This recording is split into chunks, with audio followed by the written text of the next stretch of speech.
program is brought to you in living color.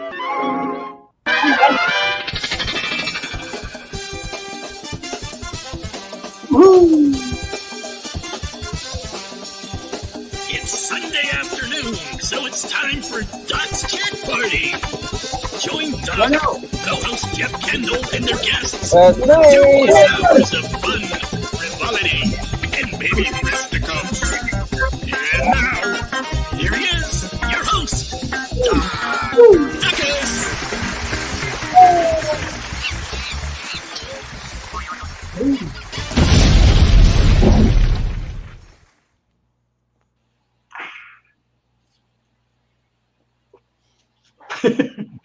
Yeah, it is Sunday. Yeah. Time for Doc's Cat Party, the program you've all been waiting for. Okay, whatever.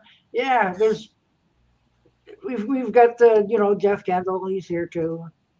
Yeah, and Tim Allen, expert on movies and music, he's here too. And we're all here. Who knows? We may get more people in these boxes. You never know. Who knows? We just started. We got room for 3 more. That's right. Even if you bring cats, you're welcome to join. Yeah, because my cats might drop by from time to time. Oh, I'm sure they will. Might. One right there, one right there. Yeah. Well, anyway, let's see who's in the peanut gallery to begin with. Okay. Hi, James. Hey, James. Harley. One of these days, I'm going to get one of those romper room things. Yeah, go boop. Yeah. Astro Zombies out there. Yay. Yeah. And Don't forget, it's a Tim Allen show, too. Yeah. Yes, and Ollie Perry. Yeah, he's your and former podcaster. He made I'm working on that. I really am. He's trying to get back up. He's had some difficulties, so he gets better. And Matchstick Man is out there too. How nice. Yes, Matchstick Man. Yeah. And to all of you who did show up. I bid you welcome. Thank you, Bella. Anyway, here we are. We're having another fun Sunday. There's no Sunday Detroit Lions today, afternoon. so nothing to make me go, I want to see the football games. None of that. No football. And I was telling Doc my internet was acting up earlier, so if I go, I'm sorry. So it's not my fault. It'll be my internet's fault. Because Pac-Man only shows up if we've run out of stuff. Yeah.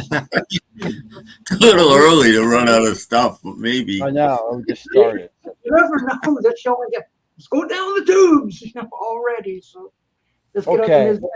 No, not yet. No. Who has something new? You do. The Beatles have something new. It was their. I bet they do. I was going to let fourth Tim album have in America. Really. First. Do you have anything new, Tim? Got a couple things. Okay, Tim can go first. Okay, let's have a look. Go. Okay. Well, I got a nice envelope from DJ Trish. Oh, wow. Nice. Ooh. I got Dinner Music 2023. There you go. Make you hungry. Yeah. I got 3. I got Beach Party 2024. Wow. And this just came yesterday, so I have not heard any of these yet. And I've got Falling Out of Summer 2020. Oh, okay. What does that say? Summer's over. Grab a beer and watch the game. Mm-hmm. See? Well, and of course, I got stickers and a nice note. And Trish is just very, very nice as always. And thank you, Trish. I'll probably show up again later if you show up, but for now. And I bought 2 movies for $1 a piece. Okay. Never heard of this one, but it's supposed to be. It's a movie that nobody knows about, and they should. It's supposed to be like one of the 20 best World War II movies ever made. Mm-hmm. It's called Morituri. I haven't heard of that one. And it's got Marlon Brando and Yul Brynner in it. Whoa. And it's a movie nobody knows, and apparently it's really, really good. It's got 7 stars on IMDb. Is it a European movie or American? I think it was filmed in like Berlin, but it's an American film. Okay. It's on 20th Century Fox. Oh, okay. And this is still sealed, and this was $1. And I didn't know what this was. I went home and looked it up because it's weird. Because this is an Asian copy, sealed, of a French movie called Children of Paradise from the 40s. In fact, this was made just before, I think, D-Day, and all the copies got scrapped and it was lost for a while and all kinds of stuff. But it's weird. It's an Asian copy. It's a 2-disc set. So you're going to have a lot of special features. And I looked this up, and many, many, many film critics say this is the best French film ever made. Without Carrie. Really? Okay. There's a version on Criterion, so you know it's a fairly good film. Ooh. But it's an Asian movie. I'm hoping there are English subtitles. I do not know because it's an Asian film. But doesn't it say on the back whether there's subtitles? And it probably does. If you can read Chinese, it probably says it. Everything is in Chinese except the title of the movie and the region. It is an all region disc that I did look at. So that's why I bought it. It's an all region disc, so I can play it. Yeah, it does have subtitles. We'll see when I open it up, but I am looking forward to this. I've seen now. I watched the trailer and it's a very interesting looking film. But that's all I got. 2 films. I'm sure it has Asian subtitles. I don't know if it's going to have English subtitles. I know. I didn't buy anything. However, just to show something, just grab something off the shelf. Yes. Just something random. What you got? In honor of Stephen Schnee, if you're watching, he just did this video on his 10 favorite Donnie Iris songs. Oh, yeah. So, yeah, I've got some Donnie Iris. Oh, okay. Yeah, I like those 20th anniversary ones. Yes, I do have some. Yay, there's Donnie Iris. Good. There's a lot of them. Yeah. So there you go. And good CDs. So if you think all he does is Aaliyah, you're in for a surprise. All right. There we go. Look, there's some more people out there. Hi. Now, and JorgenS out there. Yay. Hello. Oh, yes. This is Ski Lounge. Yes. I decided I would do a Stephen Schnee. Okay. You are the Stephen Schnee. Yes. And I have a couple of items as well. You do? Oh, I guess you do. Yeah, all right. Okay, boom. My thrift store was having kind of a garage sale, trying to sell stuff, and they had got movies like Problem Child 2 and that kind of stuff. But they had a few CDs, and this is a rebuy. I got it for 99 cents. It's the Pink Floyd classic, Wish You Were Here, classic Columbia. That was $1. And where did the first one go? Well, when my wife died, I sold off a bunch of my Pink Floyd CDs and Led Zeppelin CDs and Rolling Stone CDs and Who CDs, and I'm rebuying a few of them. I see. But and about 10 days ago, I spent $14 in this. I found a cheap copy of this album. It's been gently used, and I really like it. I finally got it. It's Peter Gabriel's I.O., and it's 2 CDs and Blu-ray. And I don't know why I need the Blu-ray, but I'm listening to the 2 CDs. I'm really enjoying it. Alrighty. That's all. That's all. That's it. That's all. So, do you like the light mix or the dark mix better? I think I like the light mix better. I thought you might. I mean, I think the first song, the up-tempo song, will be a single. There was a couple of songs that are a little kind of were not kind of dragging. But then they got back to more up-tempo songs. Well, you didn't get the meditation mixes yet. No, I've on that uncut CD. There's the first song of the meditation mixes, so that's enough for me. I don't. It comes in a very silvery cover in that. Yeah. Ooh, pretty, but I don't know if I put the meditation mixes on, I'll probably fall asleep. Well, I think that's the idea, is to calm you down. Well, they should give it to Peter Gabriel there because he looks like he could use some calming down. Yeah, he looks like he's got a headache here. I think so. He looks like he's having like aneurysms or something. Yeah, there's not any pictures on this. There's the inner sleeve here and the opening part here and the opening part there. Kind of confuse you, and the track listing on the back. And where's I missed it. Does that one have a title, or did he just call it Peter Gabriel? Like No, this one's called I.O. Oh, I.O. Okay. Mm-hmm. Mm-hmm. How do you It's called I.O. I.O. Oh, I.O. Yeah, it's off the work we go. I/O. Yeah, I.O. is I.O. I.O. I.O.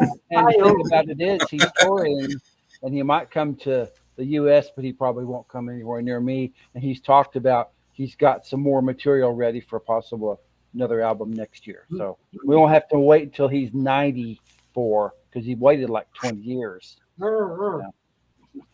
No, you're going to go see Oasis instead, right? No, I'd rather listen to this guy. Oh, no, what is this here? I heard that Coke is releasing an AI-inspired soda. Oh, are they? What does that mean? You soda companies, just never mind anymore. Just please, just quit. Just stop. No more. But it'll never stop. Sitting there in the board. What can we do now? What we're gonna sell now. And I don't know if that website, like for those weird sodas, is real or not. Maybe they're just pulling your leg. Yeah. The one with the Dr. Pepper breakfast Dr. sausage. Pepper breakfast sausage and Dr. Pepper black licorice, and I saw Dr. Pepper creamy mayo. And I thought, that'd be interesting. Yeah. No, it'd be barf making. Well, and he got his tickets to Oasis because they're all sold out. Mm-hmm. Yeah. Do I have a preferred soda? My favorite used to be Canada Dry Wink, but they don't make it anymore. So I guess Squirt would be the next best thing. Yeah. I used to like the knee high. The strawberry and the orange soda. Wasn't that Gomer Pyle's favorite? No, that was Radar's. Radar. I knew it was somebody on TV. Yeah. Mm-hmm. Yeah. But I haven't had soda in years. I drink this strawberry water. It's just as good. Well, I have to buy some soda this week, but I think I'm going to buy some Verner's Ginger Ale. You're not going to buy any weird brand? No. No. Nuh-uh.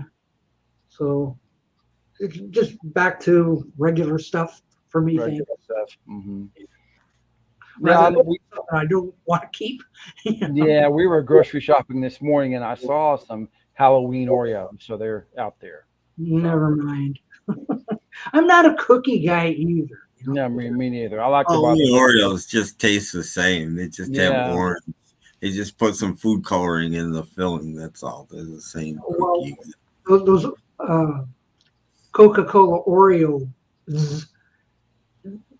I think they put Pop Rocks in it. Yeah. So I'm told.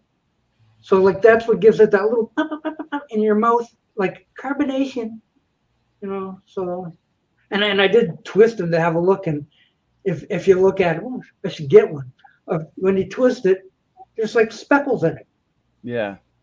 So like, Pop Rocks, eh? Although, Doc, I was seeing that thing on Facebook, the creamy mayo Dr. Pepper would be good on toast, I bet. Have a little good on toast. A little bit of creamy mayo Dr. Pepper. If it's heavy, it's spreadable. It might not be spreadable. It might just be soda. It tastes like creamy mayo. I don't know. And speaking of mayo, I watched his last movie that he showed on his Mr. Cinemayo. Yeah. The Human Centipede. Yay! I haven't seen that one. I have to see that one. Oh God! No, you don't. I haven't seen it. I have no wish to ever see it. I have no wish to ever hear about it. I have no wish to I understand the concept fully. That's all you need. I don't want to see it. Move on. No. I just thought it was dumb. Like what? And I, it's just like watching these other things. I'm picking out mistakes. Like, oh no. So, if Joe was going to be here, I thought we could duke it out over the human centipede, but looks like either no or not yet. But yeah, I watched it because he got my morbid curiosity up. That let's have a look at this. I've heard about that movie for years and years, and no, thank you, not interested. Yeah, it's from 2009, but it's got 2 sequels. Mm-hmm. 2 sequels. I know. Here's the best movie, the Chronicles of Yop. Yeah, I asked the people at my grocery stores about Yop again, and they. Again, a different person looked at me like I was nuts. Yeah. Well, you guys do have Yoplait over there, I'm sure. Yeah, we have Yoplait, but I don't see Yop. Yeah. And no kind of drinkable yogurt is over there at all. None. I didn't see any. It's all like where you spoon it out. I guess I can turn it up but I mean, if I eat yogurt, I like to freeze it, so it's like ice cream. You want a Yop pop? Yeah, Yop pop. There you go. Mm-hmm. There's an idea, Doc. Kids can come in and have a sensible snack after. Not everybody have a Yop pop. No, enjoy Yop pops. Yes. Well, they cost about $1 a bottle. It's only like a 4-ounce bottle. I was gonna say, just a couple of squirts and you're done. Exactly. But like it's okay. If you want to do some yogurt, but you don't want to sit there and go, just have pop the top of a Yop and. I bet frozen Yop would be good. You need to get you some Yop and freeze it. Tell me if it's good. Comes in strawberry. Mm. Oh, I drink strawberry water, so that would be good. Strawberry Yop. Should be good. Yummy. Mm. So we got no football today, no baseball today. Yesterday the Tigers lost a big one. Oh, ouch, ouch, ouch. Lost 7-0 to the Cleveland Guardians. Mm. Jeez. All they needed was the first inning was 5-0 by the end of the first. Oh, jeez. But I'll be back tomorrow. They play again tomorrow. Mm. Yeah, he doesn't like frozen yogurt. He likes regular yogurt. I like to freeze it. If you put it in the freezer, it's frozen yogurt. I know, but he doesn't like to do that. But I do. It tastes like ice cream. Yeah. They make actual frozen yogurt. It's like ice cream. Mm-hmm. You could just get that. My son bought Greek yogurt this morning. Mm-hmm. Yeah. Okay. Mm-hmm. What do you want, a yogurt kick or something? He just eats it. Sometimes he'll have Greek yogurt for breakfast. So I'm not sure what's in Greek yogurt, like feta cheese or something. Yeah, it's supposed to be good for you. Mm-hmm. It's just thicker. The only difference really is it's thicker. Mm-hmm. It's it's beaten longer or whatever they do to make it. It's much thicker and stiffer than. That's the main difference. Flavor wise, well, see, James probably knows all about Yop. It's just drinkable yogurt, so it must be like to make it more of a liquid. Yop is a breakfast drink. Mm-hmm. It's an anytime drink. I've reached in there like I think I'll have a Yop, and I'll reach in and go, but you're done. So I don't know. It was on sale that week. I went, oh look, the Yop's on sale. Yeah, I haven't had that in a while, so I picked up a few Yops and brought it on here and scare people with it. Like, look, people, Yop, and everyone goes like, what's that? Because we have strange things in Canada that you guys don't have.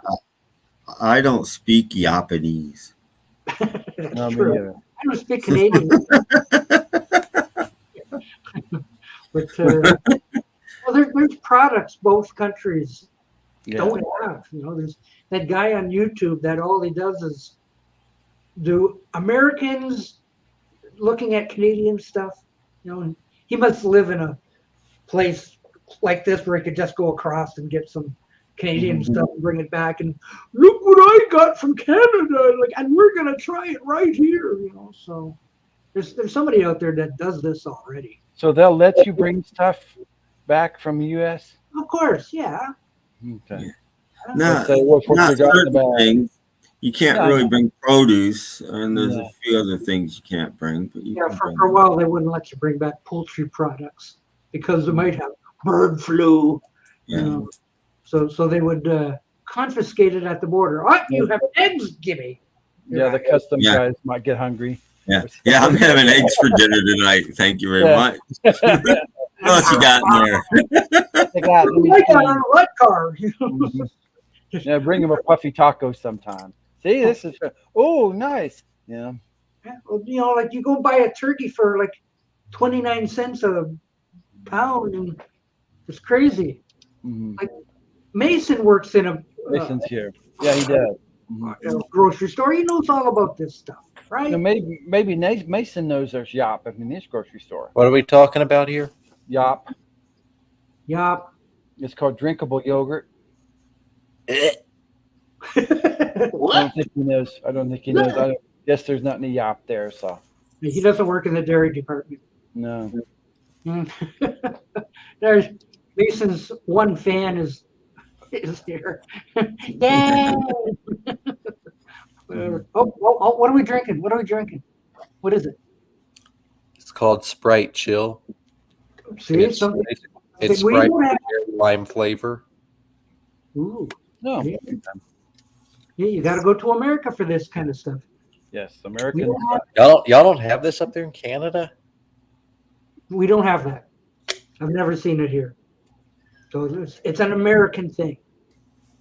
So Yop must be a Canadian thing. Yeah, Yop might be a Canadian thing. Drinkable yogurt by Yop. Paul McCartney's new album is called Yop. There you go. Paul McCartney's new album is called Crap. Ooh. Mason, that's not nice. How would you know?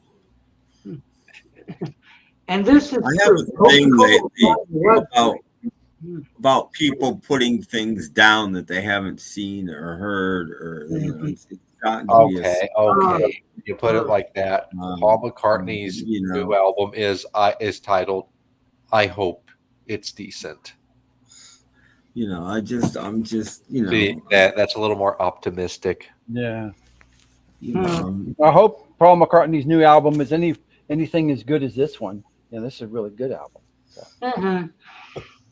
Remains to be seen. I hope that it's everything that was great about New and nothing that was awful about Egypt Station. Egypt Station had too many cooks in the kitchen, for one thing. But I just hope he's being Paul. Like he was being Paul on McCartney 3, and that was a decent album. But when he tries to make modern music and have a hit, it's not. Yeah, For You was not for me anyway. I'm not going to say terrible. You didn't like For You either, did you? I know I did like. I didn't like. I liked one or two songs I thought were okay. I thought the two best songs recorded during the sessions came out as a record store day single and weren't on the album. Are you talking about Home Tonight and In a Hurry? Yes. I'm like, what are you doing, Paul? Those are the two best songs you recorded. Why aren't they on the damn record? Because they put them on record store day for bonus money. Well, they also included them on the singles box set. Well, yeah, on that thing that came out a year later, so you had to buy it again, and then it was like $35 or something on that thing. Yeah, but it was. There's so much on that album that just wasn't great. I liked. Good stuff for later. I think I remember, Doc. I think I remember you said you liked it too when it came out. 62nd Street when they were doing the bonus material for Egypt Station. The bonus material was better than the stuff that Egypt Station had. I thought some of it was. A lot of people liked Frank Sinatra's Party. I didn't think That one's was goofy. So that one's a little goofy. I didn't think that was so great. It's okay, but it's just a little goofy. Yeah, and I didn't like. A lot of people like the tracks on the Target version, which had like 3 bonus. I didn't like those particularly either. Mm-hmm. So Yeah, here's the example right here. McCartney often puts better tracks out as B-sides or bonus tracks, or he doesn't release them at all, not for years. Any thoughts on the McCartney 3 reimagined thing? I never heard anything except the back song. I like the back song better than I like the actual song on the album. Yeah, That's the only thing I bothered with. Yeah. I thought they did a good job of Kiss of Venus on that one because it's like they put their own take on it, and it's not just trying to copy Paul's version verse by verse. Wow. I like the originality of the take they went for that one. Mm-hmm. Yeah, Robert P. Glad you were safe because you're close to the floods. He's been down there with the hurricane. Yeah, I hope you didn't have to swim. Give me 1 second. I got to go grab the computer charger from the other room. Okay, that's fine. Okay. Goodbye. Goodbye. Of all times that head south, hurricane season. Here comes. I was going to say, yeah. Yeah, this is true. Ever. But he's home safe. Yay. I'm glad. Yay. Brad is and safe. BeatleBrad's good too. Okay. BeatleBrad is safe. Yep. Mm-hmm. And now they got another hurricane coming. Oh boy. Yeah, there's one in the Gulf of Mexico. Yeah. Not starts with the name Milton. Milton's coming, but it's going to hit more Florida, like kind of. Oh, it's okay. Right Yeah. The center. Well, this is the one in the Gulf of Mexico is kind of nasty, isn't it? Yeah, but it's heading for Florida, Central Florida. Okay. Mm-hmm. Well, at least that's the path they're showing. Mm-hmm. So, look, it's Dusty Spins. Hey, what's up? Hey, Dusty. Yeah, and the guy with the Cowboys hat. Yeah, and Tim the Tool Man out. Yeah, The guy with the Cowboys hat. See, Robert saw a lot of Doing it in support of my team. They play tonight. They play Pittsburgh tonight. Oh, the Mets. No, Cowboys play the Steelers tonight. Oh, we're talking football now. I'm in baseball mode. So, yeah, stupid Tigers lost yesterday. Sorry. I like Tim. Oh, I like Tim's background. Oh, okay. All right. Well, thank you. Yes. I'm promoting Stephen Snee right now since Doc did. Yeah, see, Steve. Yeah, where's got your background up there? But if I have anything else to show, I'll have to take it down because you won't see it. Right. I know the Mets are doing well. Joe. Hey. The Mets are doing swell. Yeah. Joe might be interested in that creamy mayo Dr. Pepper. If it's real. Maybe. Yeah, it's on Facebook. So. And Joe, if you're listening, I watched that human centipede thing. Wow. I'm sorry, but dumb movie, just dumb. But I watched some of the early ones. I missed that one. What a good actor he is. He does play a crazy looking villain. I will give him that. But like whoever wrote that, those 6 people, like Mr. and Mrs. Six, whatever. So anyway, yeah, I watched it. I got my morbid curiosity going. I'm going like, all right, I want to see the human centipede. Whatever. I'm glad I didn't buy it. So yeah, Tom's 6 and his wife Adina or something. Yeah, I don't know. written and directed by the Six family. Whatever. I think I missed that one. I've seen a bunch of his videos. I'll have to watch that one tonight and see what it's like.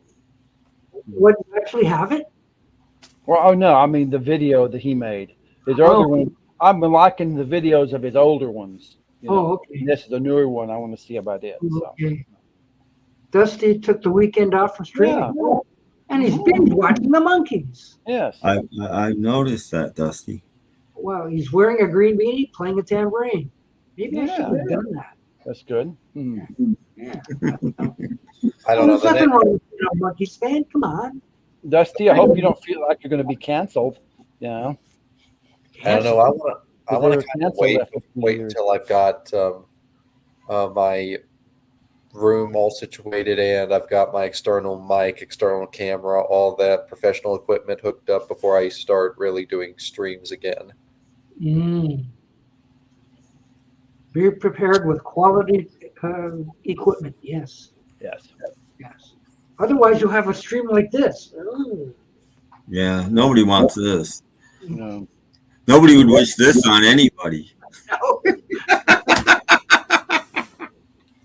I'm sorry, I couldn't help that. I watched these streams back to see how they looked in real life, and my microphone must be like the worst one ever made because I cannot even understand myself. Sounds like wah, wah, wah, wah, wah, Well, I can understand you at least. So your microphone sounds like any adult on the Peanuts cartoons. Yeah, well, it sounds like their teacher. So, like, tell us about the album On the Couch. Yeah, I guess it is kind of white. Yeah. What's this one? Oh. Now you're going to have an album of the week on the couch too. Are you ready? Here we go. It's Hear the People Talk. Okay. Yeah. From the friendly folks at VJ. Yes. VJ. Yeah. Yes. And this is going to be a bonus item in that American Albums box set. No, it's not. It's the Beatles story. No, the Beatles story is the bonus item. Yeah. Yes, not that. Well, then don't forget to buy any of these fine VJ products. Yeah. Oh, you and can. I'm assuming that's a bootleg copy. Oh, look! I paid a whole $3 for it. Well, I'm 99% sure just looking at it that it's You have had it vacuum sealed for 55 years. Yeah. Better than the Beatles story. Yeah. Is VJ even still around? I doubt it. I doubt. Yeah, they were out a long time ago. They lost the Frankie Valli. They lost the Beatles. Sorry, I had a coughing attack. It's okay. They're around in name. I don't think they really exist, but there's still things coming out on VJ. In fact, a couple of years ago, J.D. McPherson single came out on VJ. It's like, what? Stream on a potato and people will be there. But I don't know who owns it. I don't know about that. But no, I just want to I want to buy. Jorgen, hey, Jorgen, what's up? I want to get Jorgen a good headphones. No, that's not right. Jorgen B. No. Jorgen F. No, that's not right. Jorgen S. Hi, Jorgen S. Jorgen F. is my brother. It's Jorgen. That means there's two Jorgen. Two Jorgens. Jorgens. Hello. Hello. However you say hello in Sweden. Hey. Yeah. Hello. Hello. Hello. Yeah, there he is. Yes. Well, what's up on Sunday night? Sunday night with Jorgen. Pardon?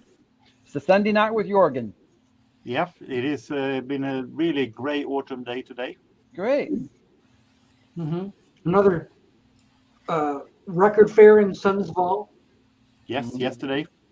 So lots of big things bought. It was some things bought. Yes, I have stuff. Okay.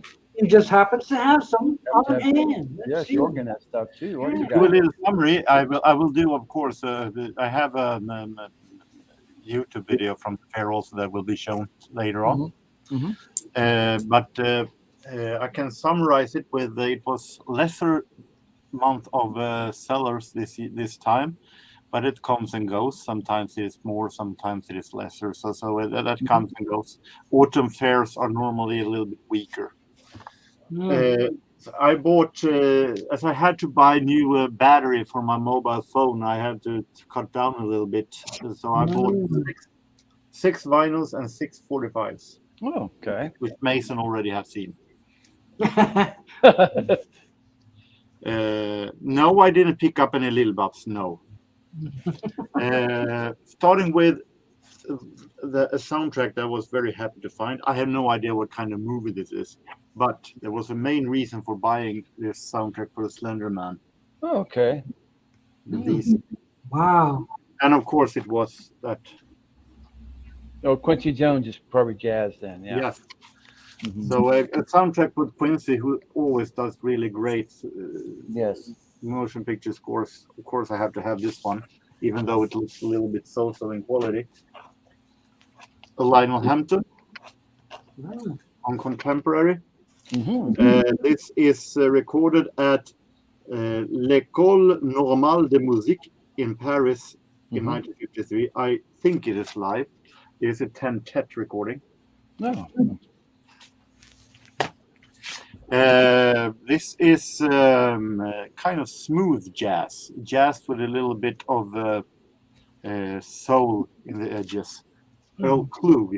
Oh, okay. Night Songs from 1984. Really relaxing. 1, 2.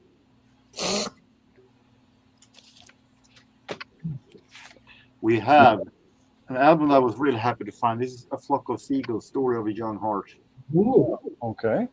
Made the top 75.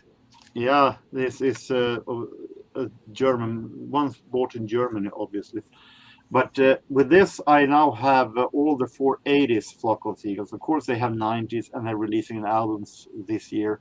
So I'm not complete overall, but I'm complete of 80s Flock of Seagulls. Glenn Frey, All Nighter. Oh, okay, yeah. It's the one with Smuggler's Blues. Yeah. Heard of it. Moody Blues, Octave from that's the last one with Mike Pinder on it, on keyboards. From 1978. Before Patrick Moraz joined. 45s. Starting with the only Swedish that I bought. This is a Swedish now producer for American Song Contest. He was earlier the president of the Swedish Eurovision Song Contest. His name is Christer Björkman, and this is a singer once also. So this is Yanni. Is that Yanni's brother? Våga och vinn, which means dare and win.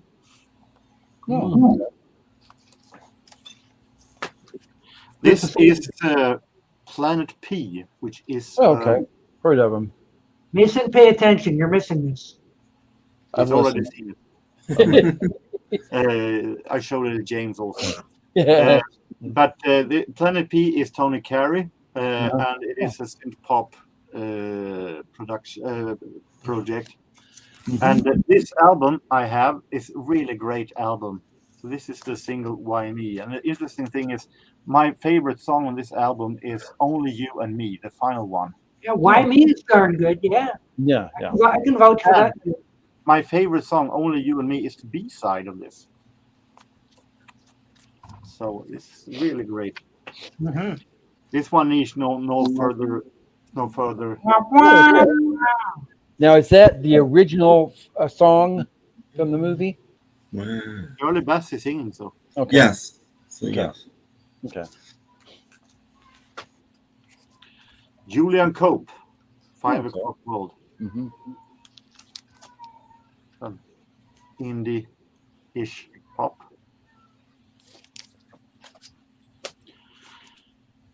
Icicle Works. Understanding Jane. Only 10 KR.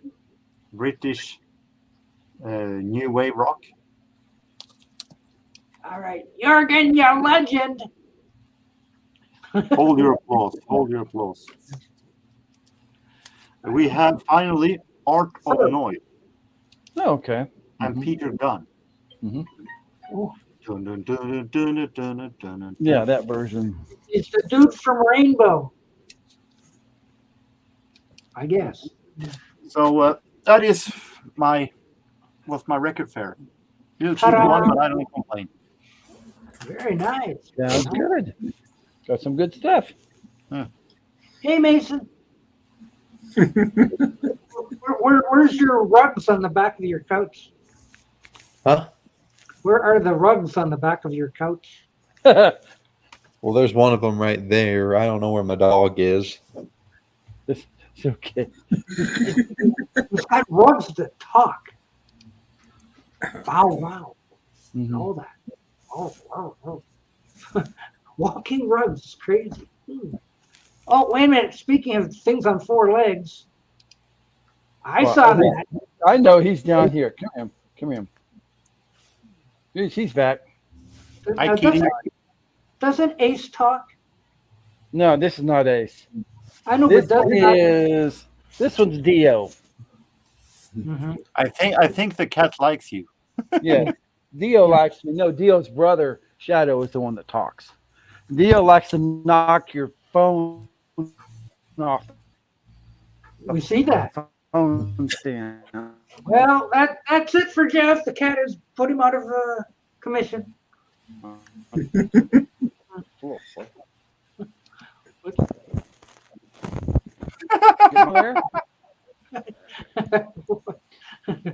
I'm not sure how to take that. That's it for me today.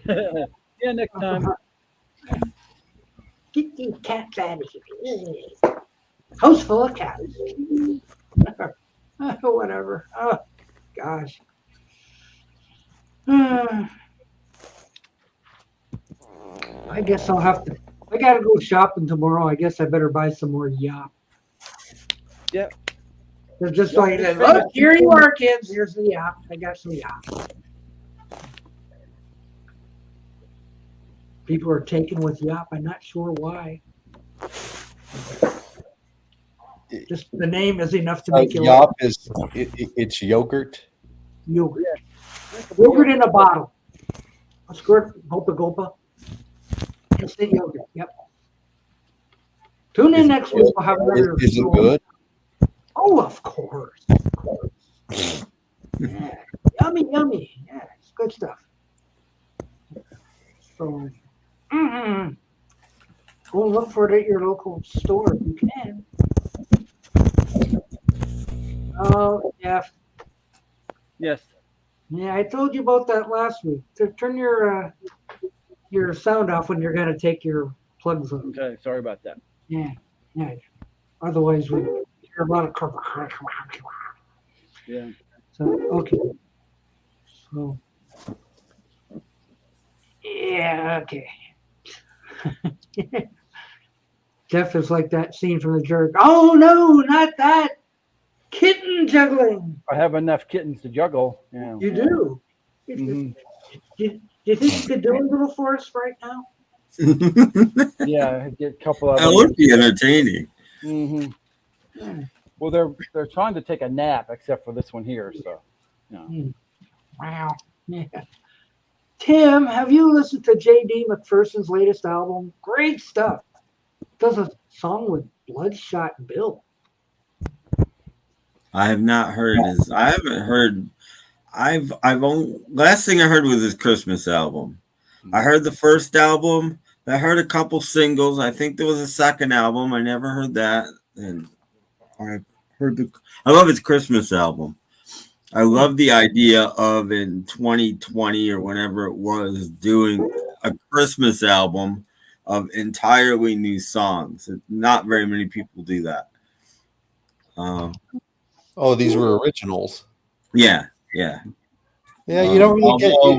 You don't. The Really, -5 did that too, about the same time. So he's not you alone. don't really get that too much anymore nowadays. When people do Christmas projects, it's usually modern interpretations of Christmas staples like Jingle Bells. Yeah. And And I love usually the name of his album. His Christmas album is called Socks. they're usually not that good. That's a great name for a Christmas album. It's called Socks. Socks. You know, like hanging out your socks. How is it spelled though? Is it spelled SOX or SOC? SOCKS. Socks. Yeah. Would have been creative if he spelled it SOX. Mm-hmm. No, not like the baseball team. No. It's what you hang up at the chimney to hopefully get some walnuts or something in there. And that was good. Because Santa leaves nuts for some reason. I still like his first album best. I think his first album was amazing. I don't know about that David Gilmour, but you will not see him on my channel. No. So Tim, this album has no covers on it. It's all original. Yeah. Huh. I'm gonna have to look into that. What's the name? What's the guy's name again? JD McPherson. Okay. He's a rock and roll R&B kind of guy. His first album sounded like a cross. He's a white dude, but his first album sounded like a cross between Little Richard and Larry Williams. You know, that specialty sound. That's what he sounded. He's gotten away from that a little bit, but not too much. Great, really good album. Check that out. Right after you buy the Donnie Iris 20th Century Collection. That will be good. Yes. You will not be disappointed. Yeah. Makes a great Christmas gift. This is true. Yeah. I hear a cat. I know. You hear cats all the stream. I hear cats all over the place here. Yeah. Welcome to Dog Stream. They're all asleep except for one. And one's walking around meowing. And they've already had food and they've already had water. And they're not going outside. Maybe we should check and see who died this week, okay?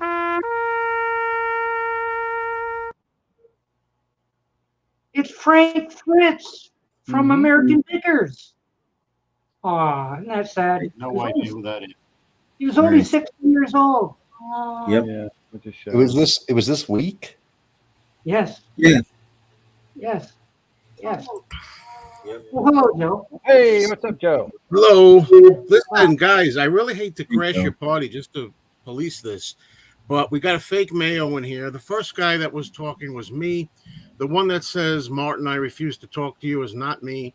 Neither is the one that says, Astro, I know you associate with Martin, etc., etc. Those two are not me and should be blocked.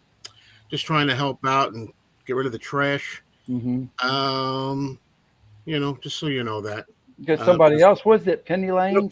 Martin McGrath. Anytime you see that psychopath's name in any way, shape, or form, you know, I'll fill you in on some stuff that's been going on after, you know, behind the scenes, Doc. Okay. Thank you, guys. Have a good day. Okay. Talk soon. Yeah, see, I'm the real Mayo. Yeah. Yeah. That's the real Mayo, not you. You are a sick. And you're a fake. Yeah. Joe Mayo, everyone. Thank you. Yeah.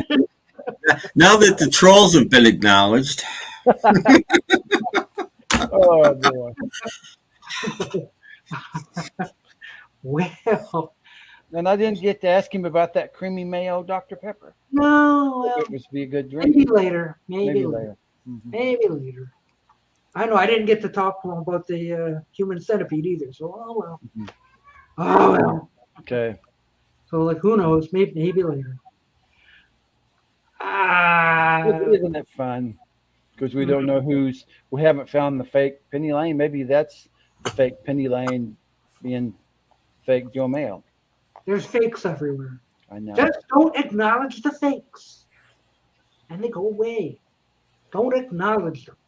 Okay? I've got a bunch of fake cats out there. Yeah. No, we know those are real because we hear them all the time.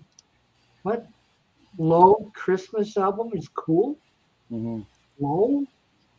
Is that a band or a guy or what is that? No, there's a band called Low. I don't know them, but they were really popular in the late '90s. I'm thinking. Never heard of him. In the late 90s. Thought he was talking about the David Bowie record. I didn't know what you were. No, there's a band called Low. Okay.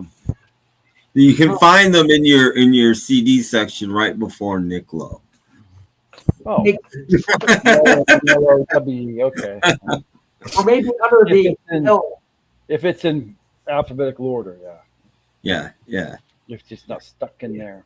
I don't know how many records do they have out? I don't Enough know. to make a section, Oh. or they're just going to be under the L? Well, no, they did have enough to make a section. Yeah. Where's the Steve Schnee, the CD junkie? He should know about this. He should know about Low. He should know about it. He's got a lot of Gilbert O'Sullivan. Yes, lots of association. That's right. Lots of Hollies. That's right. Just lots of stuff. He should know if he's out there. Yes, I know about Low, and a Christmas album to boot. Oh, he loved that. Yes. I know. So he'd be right on it. So we may find out later. Yes. But for right now, we'll just have to wait. Okay, now this, Doc. I know. Jeff, we're not supposed to acknowledge. Okay, I didn't. Okay, forget that. I didn't say that. But still, I see a couple periods. So nothing happened. Just let it go. Let it go. Just let it go. Okay. Let it go. Let it go. Let it go. Oh, suddenly I'm in a Disney mood. Oh, Nick Lowe put out an album this year. Yeah. Oh, Doc, I thought you were doing Wilkerson. Because he has a song called "Let It Go," and you got a Wilkerson shirt. I thought you were doing Wilkerson. No, yeah. Frozen. the Frozen song, No, I don't know. I know Wilkerson. Yes, I know, but I went Disney for a while. So anyway, I was going to say something before all this. What was it? Dang. Took my brain away. What were we going to say, Doc? Does it have to do with the Christmas albums? That suddenly a lot of old bands and all are coming out with new stuff suddenly. So like a new Foreigner song, new Tears for Fears, and what was the other one? I think I wrote it down. New Tears for Fears song is really good. Tears for Fears. The song is called "The Girl That Makes Me." The Girl That Makes Me Feel Home. Something like that. Well, anyway, there's a bunch of new music by old artists coming up. Good. Oh, The Cure. There's a new song by The Cure. The Cure has a new song. Yeah. So there's a. I listened to the Cure song. It's over 9 minutes long. Yeah, it's way too long. I can't say I cared for it. So like, where's BeatleBrad? He's at home, I hope. At home, yes. Well, it just seemed like there was a bunch of stuff the other day. Like bang, bang, bang, bang. Yes. So, and there's probably more that I just haven't seen yet. Hello, Brandon. Kate Pearson has a new album, either out or coming out. I saw her new song 2 months ago. Yeah, but I think the album's just coming out, or maybe it just came out, because they always release songs a couple months in advance. Okay, but a new single came out like last week or something. But I can actually recommend Kate Pearson's song "Evil Love." Actually, that one is really great from the new album. I didn't like the last Kate Pearson album. I thought she was trying to be too hip and modern and dancey, and wasn't my thing. Well, they hadn't been that modern. She's tried to blend and tried to do different styles, but I didn't catch her being that kind of tried to be modern in this new one. No, not the one before. I didn't like this one. I liked what I've heard so far. Tim, how much of the Kate Pearson songs have you heard?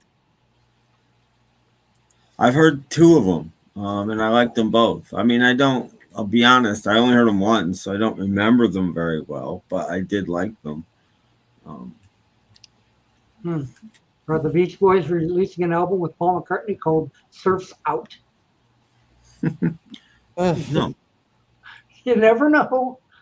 Who knows these days what you might find? Like, oh, guess what? You know, the Beach Boys is a live act. These days is a joke. It really is. As long as they have the voice behind it. It's not the Beach Boys. They should do what Jeff Lynne did and say Mike loves Beach Boys as a live touring act, because it's Mike Love and a bunch of guys we don't know. Well, it's basically a tribute band, you know. Yeah. But you know, like Robert S. saw them not too long ago, and they were all right.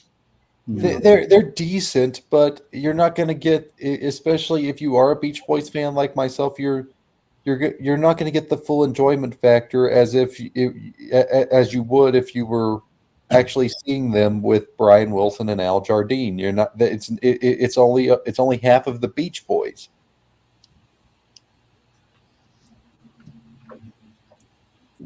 I just really wish that I would have something that I regret is that I didn't see them on their 50th anniversary tour. I heard that ABBA is coming back. They already did. I mean, coming back. We're back again? They've got 3 of them back together so far. No, which one is the holdout? I would guess Agneta. Yeah, they came out with that. They came out with that album Voyager, where they reunited the band on that one, right? I don't know. I saw somebody. Agneta did an album of her own just 1 year ago, so I would assume that it wouldn't be so hard to talk her over. Yeah, I saw that video too, and it was like, don't bother. I guess I'm. He can't sing it. His voice is so wavery. You know. Well, give him props for trying. No, it wasn't awful. It just wasn't good. No, that was during a sound check, I believe. No, I've seen. There's at least 3 videos of him doing live, so it was not a soundtrack. Well, it's 4:57 in Detroit. Thank you very much. Yes. Yes. Excuse me. It was a joke, Mason. I don't want to open a can of yum. No offense to Billy Shears.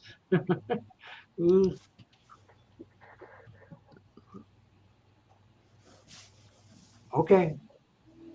Mason has reviewed the comments. I guess we're okay. We're good. We're okay. I didn't have anything to complain about from the start. It's just the Beach Boys as a touring act is a joke these days. Oh, yeah, but we all kind of know that. You know, there's 50, 60 years later, it's not really the Beach Boys. So there's worse things to see. Yeah. Uh-oh. What's up? Okay, Doc, you have to explain it. I'm afraid I'm going to have to get some more, apparently. Yeah, we're going to have some soup yop. It's drinkable yogurt. Mm-hmm. It's in a little bottle. It's made by Yoplait. Yeah. So if you're ever like, gee, I could use a hit of yogurt, just throw a bottle of yop and take on the cup. Anyway, guys, I'd hate to get it short so soon, but I gotta go take care of some things, so I'm gonna have to bid you guys adieu. Okay. Take care, everybody.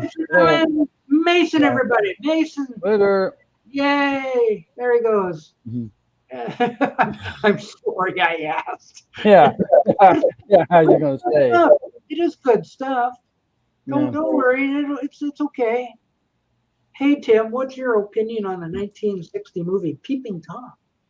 I saw it before, but recently got the Criterion, and I went way up in my reading. I've only seen it once, and it was a long time ago. It was like probably around 1991 or something, and I don't remember it very well. But weirdly, I was brushing through Tubi last night, and they've got it. So I may be rewatching it soon. Tubi's got Got it. I haven't seen it all the time. I liked it. It's supposed to be, one of the good thriller. great, yeah. Back in the day as well. But I haven't seen it in so long. I don't really remember it. Did you know Matthew Smith was in Romania? Oh, really? And visited Dracula's castle. Ooh. And Pele's castle, too. They were playing soccer in there. Oh, I didn't know they did that. Yeah. I don't know. Wasn't Danimals a liquid yogurt for kids? I think so. There's been liquid yogurts, and there still has to be liquid yogurt in America. I just don't know what they are. I don't really eat yogurt, period. So no, me neither. Neither do I. I wouldn't. Yeah, I'm about 10 episodes into Lost in Space, and it's less Lost in Space than stranded on a planet with painted backcloth. It gets worse. They get rid of the painted backcloth. See, I like the first season. I like when they're driving around in the car. I like that. Those are my favorite episodes. Yeah. Well, the earlier ones are pretty good. Yeah. I think the chariot broke down a lot. So it seems to me I heard that or read that or something like that. Chariot was not the best vehicle. Like, broke down again. Geez.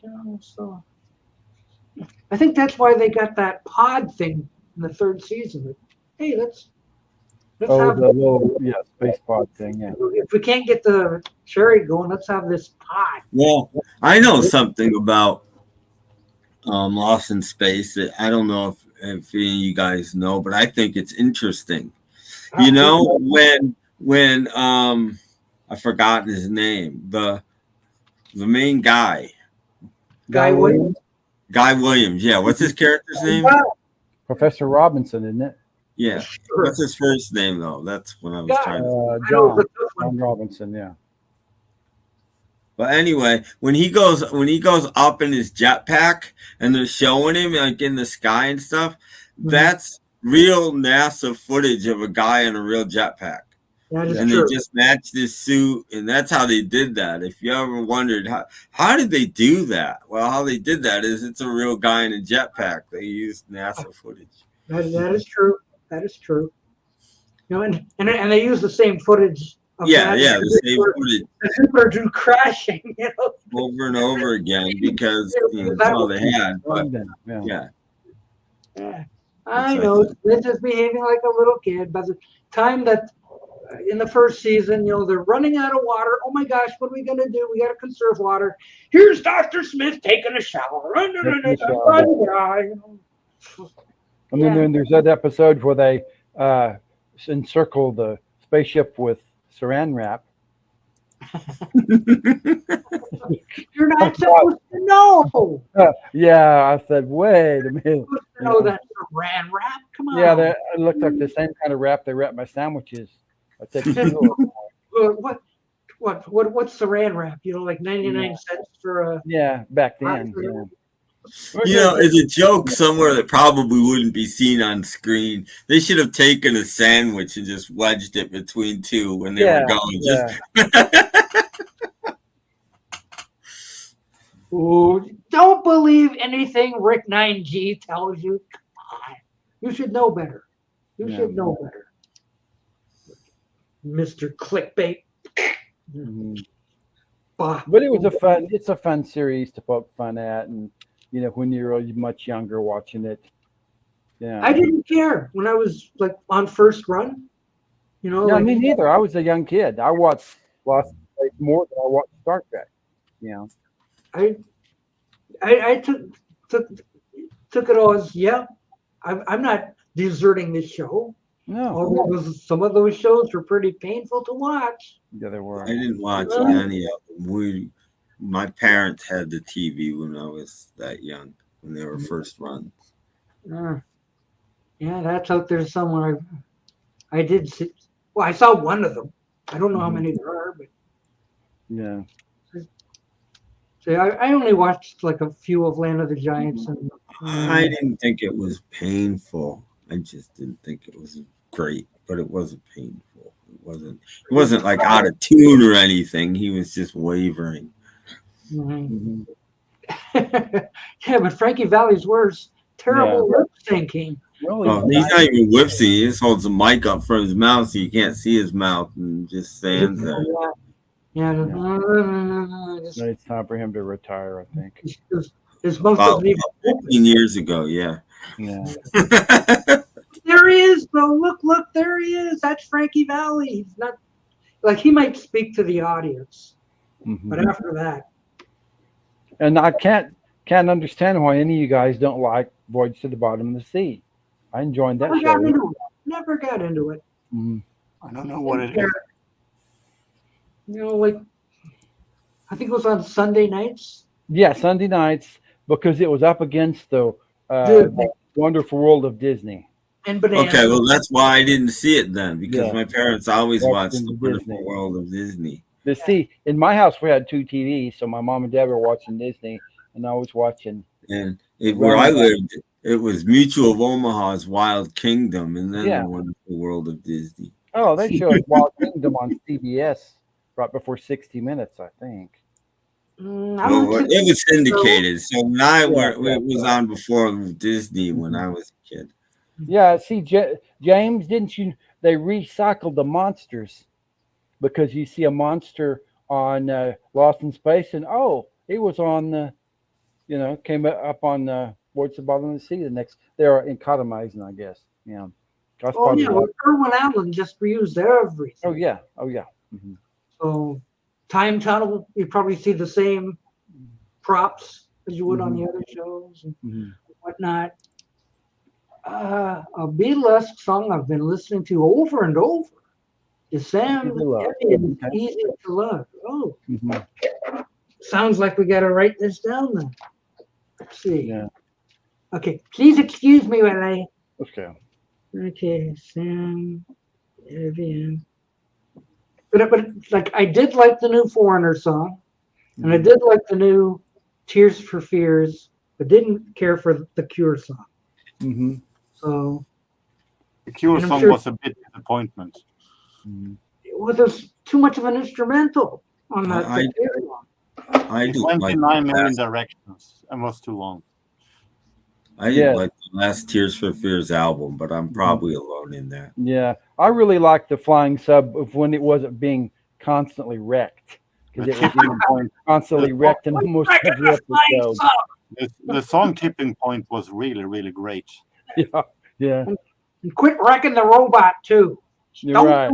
Don't do that. But they had a stunt robot made. In the show, it was really easy because they had a mechanical something or other the ship would go right underneath the Flying Sub and turn on the magnet, and the sub would float back up there, and then they would seal the compartment and the guys would work on it and get it fixed so they could wreck it again.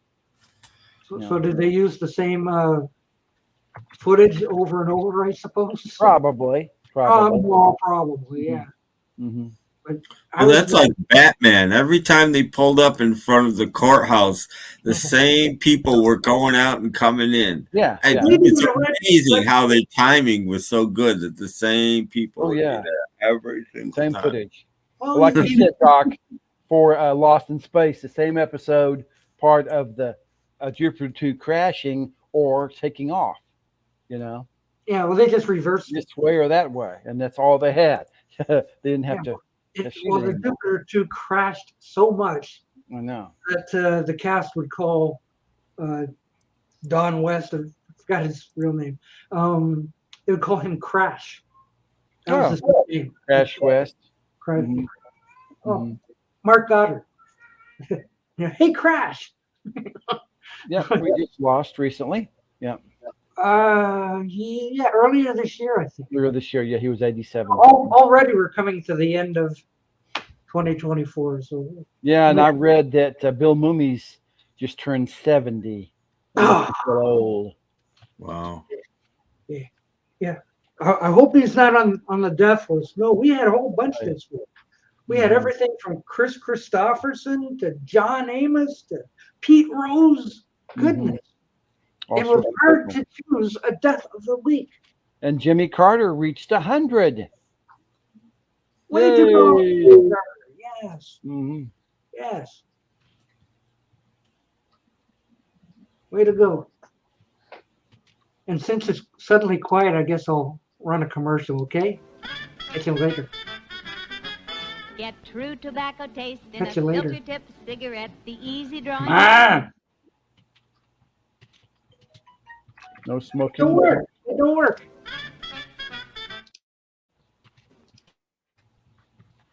Why is that not working? Get true tobacco taste.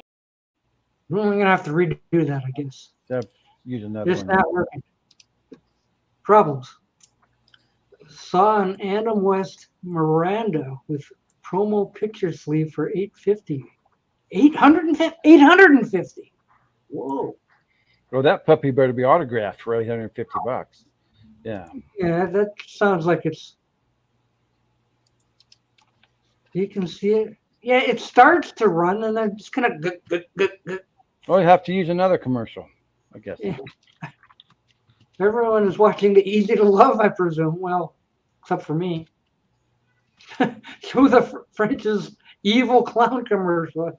I don't have. Yeah, it's a cigarette ad, but Yes, it is. on my end, it doesn't seem to want to start. Sorry about that. I'll push it one more time, see what happens. Get true tobacco taste in a filter tip cigarette, the easy drawing filter tip Tarryton cigarette, the pearl gray charcoal filter tip cigarette, smoke filter tip Tarryton. Take your cue from the red, white, and blue on the package. Smoke filter tip Tarryton. Yes, Filter Tip Tarryton with the activated charcoal filter gives you true tobacco taste. Try Filter Tip Tarryton. Good. Oh, worked that time. Okay. Oh. Yes. It worked. Wow. Brought to you by Campbell. Oh. Worked in it, Ace. Yes. And it is complete with commercials. Ooh. And It for feels those so of you, weird. Feels so weird today. for those of you who care, I'm pretty sure that commercial came from Tex Avery. Yeah. Because the Tarryton girl looks suspiciously like Red Riding Hood. Yeah, it does. The way she dances and stuff. Mm-hmm. Yeah. Well, back then they'd start you on your lung cancer early, I guess. Yeah. Thanks a lot, Tarryton. Makes you want to start smoking. Whoa. Yeah. Well, that's the idea. Yeah. Mm-hmm. Congratulations to all you anti-smokers. There we Good. go. Yes. But it was the animation that caught my eye. Yeah. Yeah. I think that's a Tex Avery commercial, because he did do commercials for a while. Mm-hmm. I'm sure it did.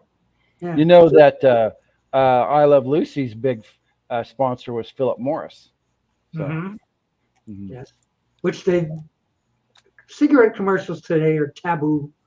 Yeah. So that's why they cut that off, and they don't show that anymore. Like they've got the heart on satin opening now. But those original I Love Lucy openings and commercials were done by Hanna-Barbera. Whoa. There's some game shows that they still show when they show them, which isn't very often, and they keep the cigarette stuff in because they have to. I forget one of them. Is it the name's the same? One of them that you gotta. Every contestant got a carton of cigarettes as they walked out. You know, I love that.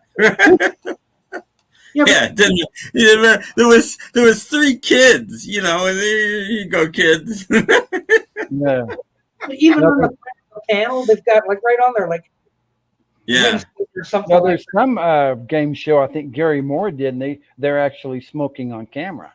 Oh yeah, there's those too. To tell the truth, or what's my line, or something like that. I know you can still catch them smoking on Match Game. Oh yeah, oh yeah, yeah.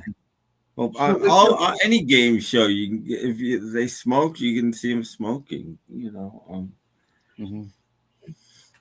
They used to have official cigarettes. It was the Virginia Slim tournament, like the lady. What do they call?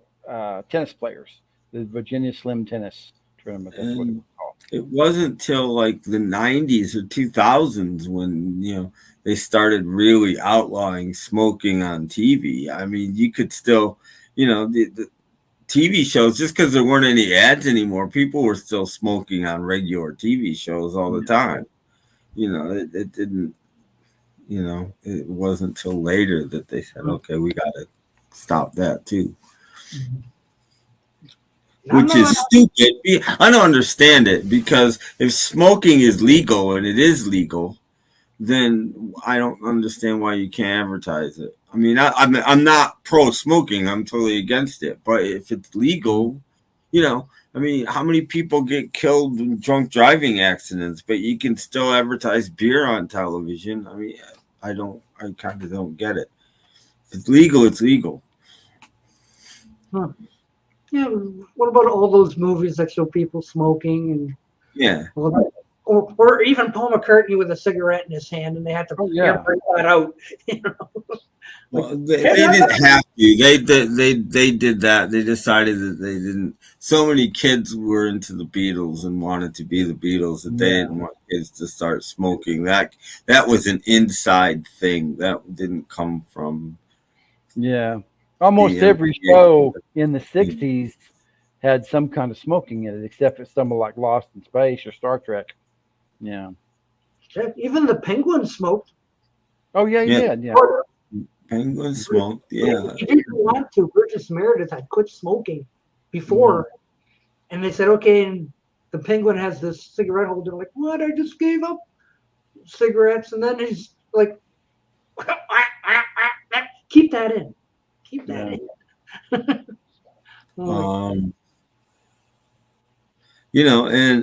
But I mean, it was starting to happen. I mean, the whole thing with Kojak and a sucker in his mouth was he was trying to quit smoking. That's in the first season of Kojak. When the Kojak started, he didn't have a lollipop in his mouth. That came later when he got frustrated and decided the character to quit smoking. So he stuck a sucker in his mouth, and that stuck. It became a trademark. That's how that came about, though. It didn't start that way, and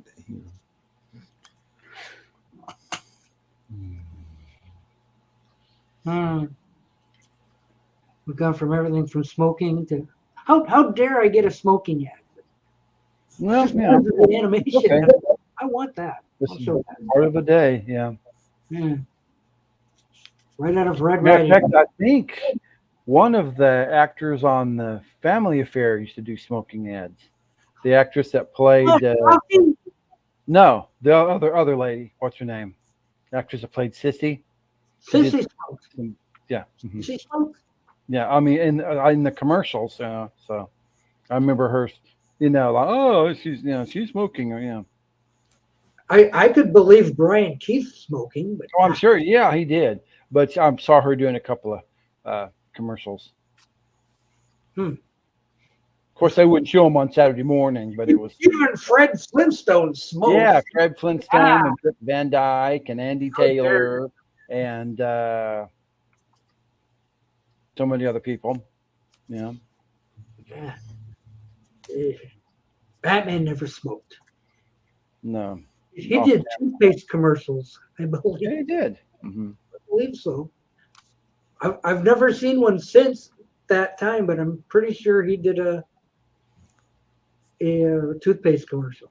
Yeah. Because back then they had to do something for the sponsor. Like in character. And the Beverly Hillbillies, they did the cigarette commercials as well. Yeah, and cornflakes. Yeah. I have another box full. Because Jethro liked cornflakes. So you else like cornflakes? Well, I don't know about cornflakes, but cereal, the Thunderbirds.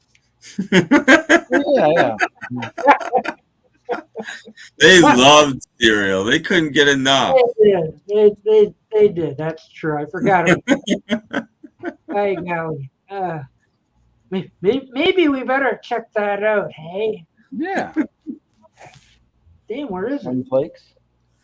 Don't see. Kellogg's Sugar Smacks are go. Plenty of Thunderbird's energy fast when you need it. The Thunderbirds team all have Sugar Smacks for breakfast. You'll love these honey sweet puffs of wheat. Don't be left behind. Kellogg's Sugar Smacks are go. They really had Sugar Smacks when they were doing that commercial. Because they put the cereal up to their mouth, but it didn't open. Yeah. They don't know what to do with it. I know. Don't be left behind. Yeah, even Ace thought it was funny. Could the participants in any commercial sound less interested than that? Yeah. Those are great commercials. Actually, I love those. The Thunderbirds team loves these Sugar Smacks. Mm-hmm. Whatever. Those are what do you call plastic stuff? Yes. They were. I forgot I had those. Okay.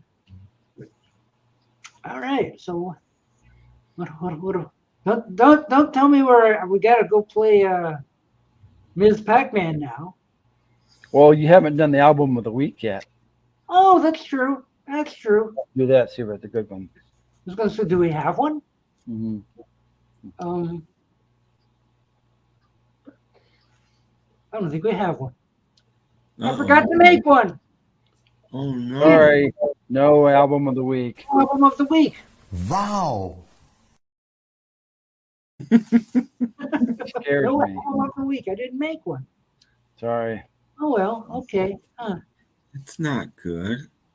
I don't know. Well, sometimes. Light out Wonderland. That's not the. Oh. Wow. Ah. Oh. No, it's okay. It's okay, Ace. He turned it off. the cats are like, ah! Oh no! What did he do?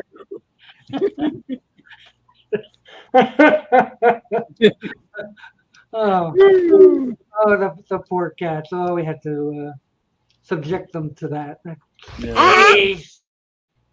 Yeah. Oh, poor kitties. Anyway, I think Doc, you're going to have people saying that you are animal crueler. Yeah, yeah. Cruelty to animals. I know. And I'm not cruel to my animals unless they don't shut up. And then I go grab the flash water. Jeremy dish. They're good guys. Oh, I wonder if they've put up the box office results for Joker yet. Yeah, why don't you check? Okay. Give me a second to look. He's gonna look. Yeah, see if they got a. Well, it is the #1 movie of the weekend. Mm-hmm. However, it is limping towards a 40 million opening. Ooh, 40 million opening. Well, if anybody's interested in that movie at all, there's an excellent review of it on the Serial at Midnight channel, where he talks about why it was made, why the first one was made. It's an anti-comic book movie. The guy that made this movie does not like comic books, does not like the way movies are going. So he did everything he could to subvert that in the first one, and it became a hit, and he was teased that it became a hit. So he made the new one to be even more subversive to that, to try to get people to say, hey, wait a minute, what are we doing? Yeah, that's. You'd think Warner Brothers would say, we don't want that. Yeah.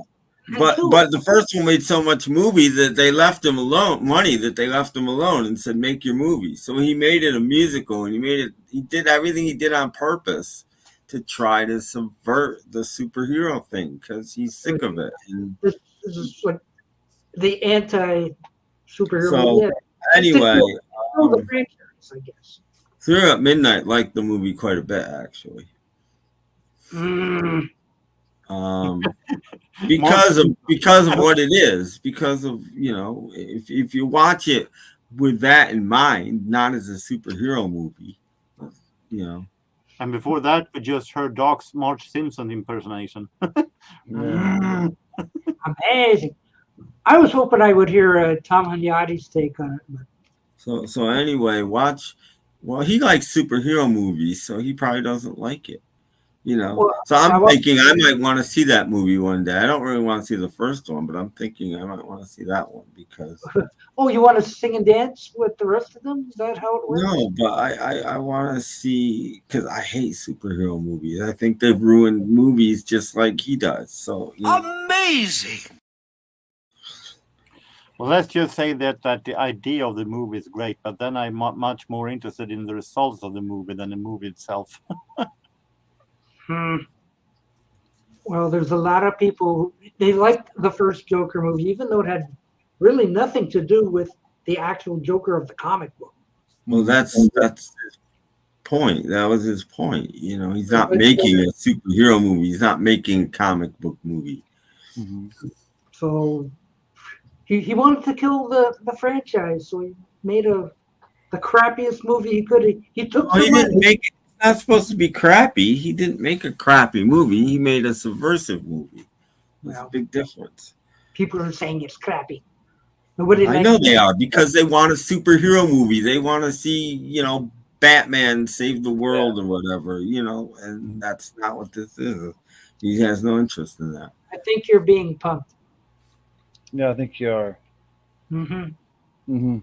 Joe himself. Joe himself has said that he's pumped. Yeah. So I was hoping I'd hear Tom Hunyadi talk about it because. Anyway, I recommend anybody that's interested in that movie go watch Share Out Midnight's review, and you'll come away with a different take. So I was thinking, oh boy, Sunday night we should be getting the results. You know, and if it's got 40 million opening weekend, that means next weekend after the word of mouth gets around, which it ought to, it's gonna dive badly. Yeah. And Warner Brothers. Well, I don't know if the word gets around about what it really is, you might be surprised because I'm not the only one out there that doesn't want to go see a superhero movie. You know, there are lots of us, and those people could go. Yeah, but not if the word of mouth is bad. Already, Rotten Tomatoes is like 25% or something silly. I'm not crazy about them myself. But I'm sick and tired of them. If I want a movie about the Joker, I want the Joker, not some guy who, you know, is not the Joker. Like I said, there's people that don't want a movie about that, and that's who it's for. Thank you, Breach. You tell him. Not supposed. He didn't want to make a blockbuster. He wants to make a movie. You know, he doesn't want a blockbuster. It's okay, Brandon. It's actually kind of fun looking some of the stuff. Well, you kind of got a Tim Burton Batman in The Flash. Yeah. I like the first two Batman movies. I really didn't mind The Flash, really, except it had that stinking guy in it. But I gave it props for being like not your regular superhero movie. It kind of went into the life of a superhero who thought, I can change time and bring my mother back. Like it was more like a personal movie. And I kind of liked that. But, Tim will be right back. But I mean, that's whatever his name is now, guy who got all kinds of trouble, went to jail, you know, was in it, being a starring. Charlie Sheen? Who's that? Charlie Sheen? No, not Charlie Sheen. Oh gosh, I can't remember who it was now. But I didn't even like him in the Justice League movies. So. Martin. Oh crap. Yeah, isn't that the guy who did the movie about Charlie Chaplin? Charlie Chaplin. Or it's the wrong guy then. Okay. Yeah. No, that was. Astro Zombie says Ezra Miller. Oh yeah, Ezra Miller. Yes, Ezra Miller. Yes, thank you. Yes, Ezra Miller was not a good fit for that role. But the thing that kind of saved him a little bit was that in the movie, he did play himself as being pretty well straight, and the other Barry Allen was the goofy one. So like, you didn't have two goofy characters; you had one goofy and one not. So like, they did change it around a little bit, but you know. I went and got you an album of the week, Doc. Oh, good. Good. Oh, good. Let's see what we got. What it is, Tim? There you go. Oh, that's the very first one. Okay. Jeez. Oh my God. There you go. Complete with a hype sticker. Yep. Did it really need one? Album of the week. Yeah. Yeah. Like here it is, the first album by the Shags. Yes. Anybody seen the Shags reunion videos? No. Okay, that's yeah. There's so I think two of the three Shags, or one of them may not be around, but two of them are documented by other guys, other people, and it's a Shag reunion video. The problem is they got better. You know, by the second album, they got better. And that was a bit. Better isn't good. For the Shags, better isn't good. But they should have stayed awful, in other words. Yeah. Not that they didn't. No. They're in a way they're almost more awful because they've learned their instruments a little bit and they're still terrible, and that's worse than just being terrible without knowing how to play. You know it's worse. Wow. I think you have a little minor chaos in the peanut gallery. I know. I'm not even paying attention over there. Yeah. Let them have their fun over there. Yeah. I agree. We're having technical difficulties. Uh-oh. I'm back. Yeah, well, as long as you're the real Brandon, yes. Yeah. Mm-hmm. If you want it, here it is. Is everybody feeling great? Pretty good. Mm-hmm. I've done that better. Yeah. I forgot what I was going to do. Oh, this. Yeah. It's okay now, I think. Mm-hmm. There's you're stuff. okay. Have they quit digging? Mm-hmm. I think so. What are they doing digging on Sunday? How dare they? Well, they're installing the fiber optic cable, and it's pissing off our cable internet company because they're going to get a competitor. They went from terrible to terribly trained. Yeah, I was going to say. Well, they were never trained, but they just they got a concept of what music actually was, and that ruined them. They had no idea before when they made the album. They didn't even know what popular music sounded like, and then they heard it, and it kind of ruined them. Mm-hmm. Suddenly they got good, which is they didn't get good, but they were trying to create music, and that's not what the first album is. The first album is just noise. It's like if you taught somebody chords on a guitar, right? But they'd never heard music before, and then said, "Okay, go play your guitar." That's what the Shags were like. They'd never really heard popular music. Mm-hmm. Oh, they must have had an idea. No, not really. No, they weren't. They were brought up. There was no radio or anything in their house. They weren't allowed to hear. Oh, okay. Well, those kind of ladies. Okay. Well. So for hearing what it sounds like. Yeah, but then they did, and then but then the second album isn't recorded till like mid '70s or something. So they're women by then, and they weren't young girls anymore. Yeah, not as good. Mm-hmm. Does anybody have a copy of Lou Reed's Metal Machine Music? No. No, it was never worth the price. I'd buy it if I ever found it really cheap. I'd buy it. Of course I would, but no. I have a best of. I found it good. Electronic sound is better than Metal Machine Music by a long way, actually. Yeah. Because Metal Machine Music, literally, Lou Reed set up a synthesizer, a tone on a synthesizer, turned on the tape recording, and left the room, and came back like 20 minutes later and turned it off. Okay, side 2, different sound. That's it. That's all Metal Machine Music is. Yeah. Where George is at least flipping buttons and he's there and he's doing stuff while it's on. You know, Lou Reed didn't. Wow. Wow. Oh, yeah, that guy's album. New favorite. Yeah. Man. Why haven't people? I'm in my 80s and I feel great. There you go. Nobody's asked for it, but I know you've been waiting. So. Is there any videos of him in my 60s and I feel great? I guess he wasn't doing it back then. He didn't feel so great in his 60s. I must be lying.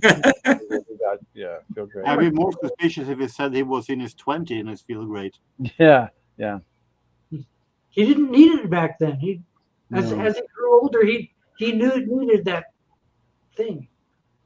Yeah, he has that 16. So somebody has put the sound in there that. Oh yeah. What? I mentioned. How about these guys then? Oh yes. Yeah. Look at everybody reach. Yeah. There today. Ooh. I got the OG out. Yeah, James, I like the 30s and 40s movies myself. Yeah.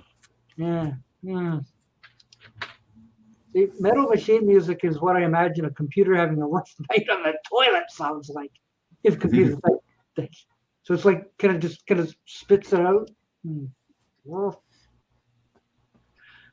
Yeah, it's PFAM revival time. Yay! Everybody, yeah, please. Pretty much. Uh-oh. Is Danny Ambrosi in the house? No. No. I don't know. Jeez. Don't know. I don't know. We're just waiting for baseball tomorrow afternoon, 4 o'clock. Tigers versus the Guardians. Let's see if they can come back from a big deficit. And we've got a space for 2 more people if you want to come up and say hi. BeatleBrad, if you'd like to come up. Oh, come on up, BeatleBrad. Dusty Spin's out there for sure. Yeah. So if Robert P. probably tired, but hi, Robert P. He's probably tired though. So yeah. Geez. I don't know. Okay, what else is going on? Besides Donnie Iris. That's all I got on hand here. Donnie Iris. Donnie Iris. I actually. Oh, okay. I got this guy. He got his hands on his face. Let's see. I can. Just something. I can still show some Donovan. I still got a lot of Donovan records. Got the entire catalog. I can show a dog special favorite. Oh yeah, Anne Murray. She's Canadian, Doc. Yes, that's good. The Canadian snowbird. Is Anne Murray the Canadian stud muffin? No. wrong gender. There's only one Canadian stud muffin, and that is me. Is Anne Murray still recording, or she retired? I haven't heard anything from her for a while. So yeah. So I she just was wondering. wise to retire. She's out there in Nova Scotia digging potatoes. Well, it says on Wikipedia that she's a retired Canadian singer. Oh, good. Why is that good?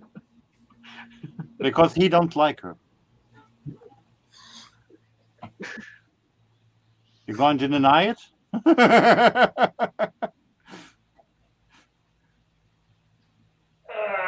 Let's see. It's under the M. He's looking for his Anne Murray CD, I'm sure. You find it? I got one over there too. I hate Anne Murray. I have a European Anne Murray CD too over there. I hate Anne Murray. I wouldn't want anything to do with Anne Murray. Not at all. No. Come back when you have 5-6 albums like me. See, it's really in there. It's not a fake. It's really in there. Anne Murray's greatest hits. Everyone should have one. Believe it or not, I knew Anne Murray's version of "You Won't See Me" before I knew the Beatles version. Oh, really? Whoa. Wow.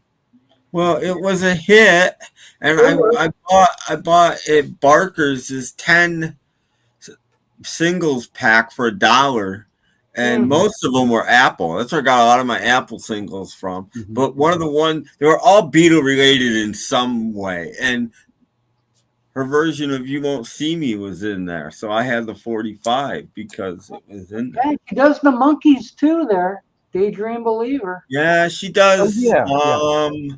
She does Loggins and Messina. She did a lot of covers. She had hits with a lot of covers. What was that? You Needed Me. Oh my gosh, that's almost as bad as Eric Carmen's All by Myself.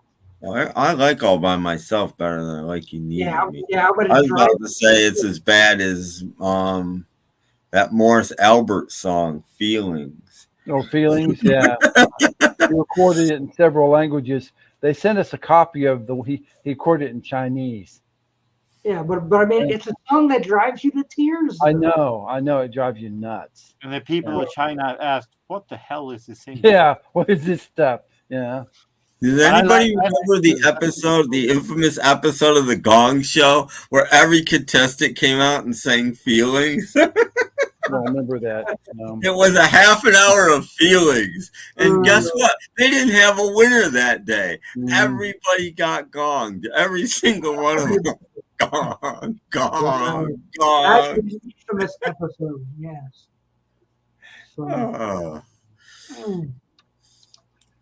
I heard that Morris Albert also recorded Japanese. Oh, yeah, he recorded in several languages, like a dozen languages, something like that. Not Swedish, though. No, not Swedish. But, you lucky man. He recorded it in English, unfortunately. But there is, of course, a Swedish translation to it by someone, but not in. Yeah. Well, it's like ABBA. ABBA recorded in a lot of languages. Yeah. Not just Swedish and not just English. I haven't heard them in French and German and Spanish. They didn't do Spanish till the early 80s. But they did. Roxette. Roxette recorded an entire album in Spanish. Let's ask the man on the street what he thinks about Morris album and That's what I thought. I think it's a very, very sweet and nice ballad, actually. Yeah, but I wasn't born when it came out, so I haven't been listening to that. You didn't hear it 32 times a day, every single day for like 30 years. I discovered it only 10 years ago. It's not good.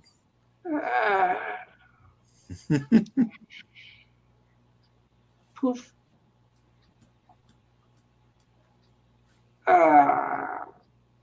Interesting stuff sometimes. Yeah, I was interesting because while they were recording their songs, they would do a French version, a German version, a Swedish version, an American version. Oh yeah, but they didn't do Spanish. when they finally got around to doing Spanish, 80 to 82, I don't know when exactly, but they re-recorded everything for those versions. They didn't use the same backing track. They re-recorded the whole songs for the Spanish versions. Yeah, because it came out, I think, with the original version, was it 79 or 78 when the original Morse Alberts in English came out? It's earlier than that. I think it's 75 or 76. Okay, it was a couple of years old. Okay, because I started working in radio in 1979, and I was in charge of stocking the songs, like, you know, and I as a joke, I put the Chinese version of Feelings in. That's why you don't work there anymore. Yeah. No, actually, they had a big laugh about it. You know. Who put this in the rotation? Jeff, get in here. Yeah, you're fired. Okay. Yeah, no, I wasn't. Or goodbye. Fired. I left about 5 years later, 6 years later. What are you after that? I know you're out of here. Remember, they let me play about 45 seconds of the two versions online. Yeah. Whoa. This is what it sounds like. You know, kind of stuff in it. Okay. All right, get up! Get up! That's right. That's what it's like when you get fired. It is. I like to. Rogue the Casbah is my favorite song by The Clash. I actually have to agree with that. I think it's my favorite song too, but I'm not a fan of the band's other stuff. I prefer Trade in Pain. And maybe Lost in the Supermarket.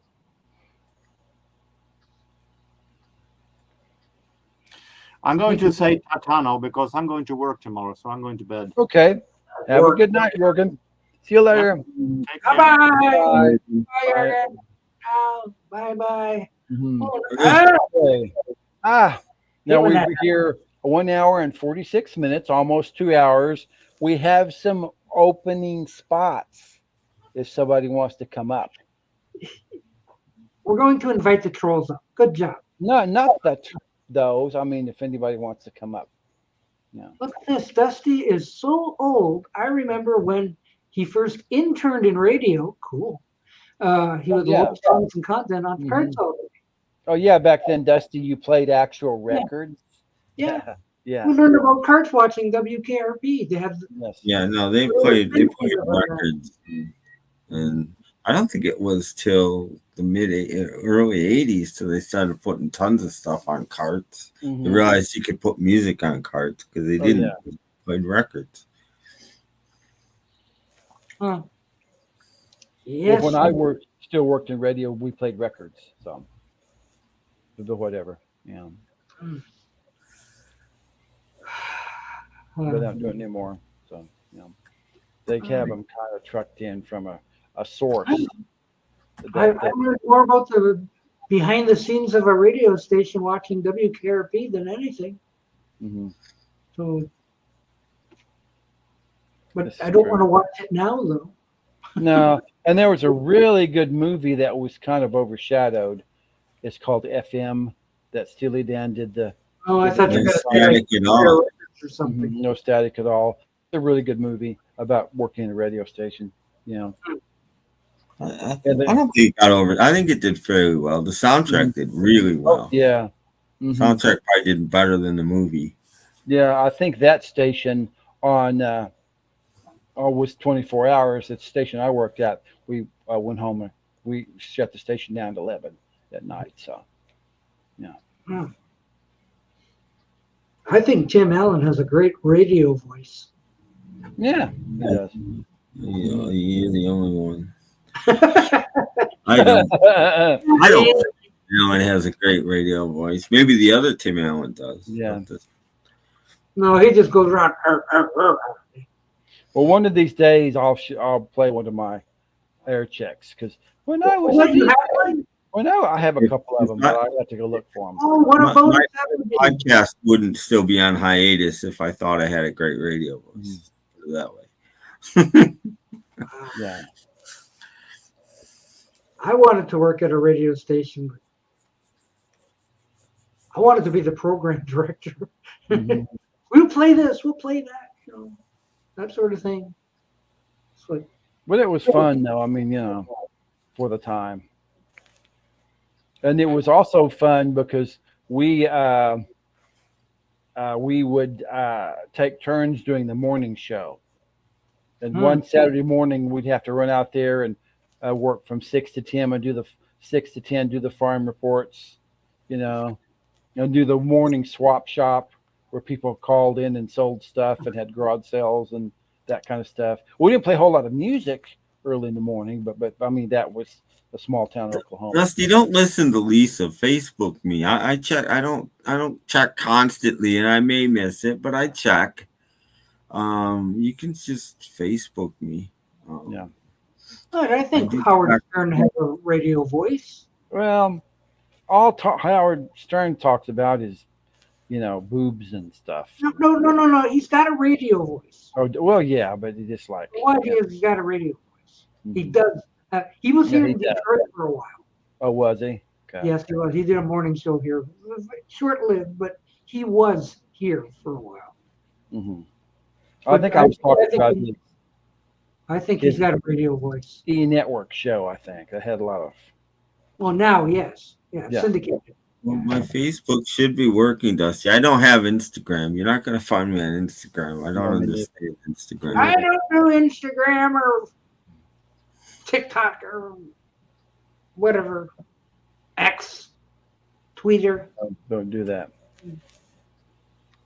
No, I haven't read Pete Shotton's book. Mm-hmm. Had his voice. Yeah, I agree. Mm-hmm. I would imagine if you didn't have a radio voice, you wouldn't be on the radio to begin with. Right. Well, no, radio voices are different now than they used to be. Yeah. They used to have this announcer's voice. Guy from the 60s and 70s. Well, like the guy, like Robert Conrad narrating Bullwinkle. You used to have that kind of voice to be in radio. And you don't anymore. You just have to be able to speak legibly. Yeah. And the more you sound like one of the people, the more popular you're going to be. That's the way it is today. The more you're just a regular person. Yeah, when I was in broadcasting school, they told you to overwork your voice when you're becoming a radio disc. And that's how you get to it. And then you had a list, really? Oh well. To the beat. I don't know. I didn't hear. I never noticed. Most of the great singers have lisps, and most people don't notice. And I don't know why that two are tied together, but they are.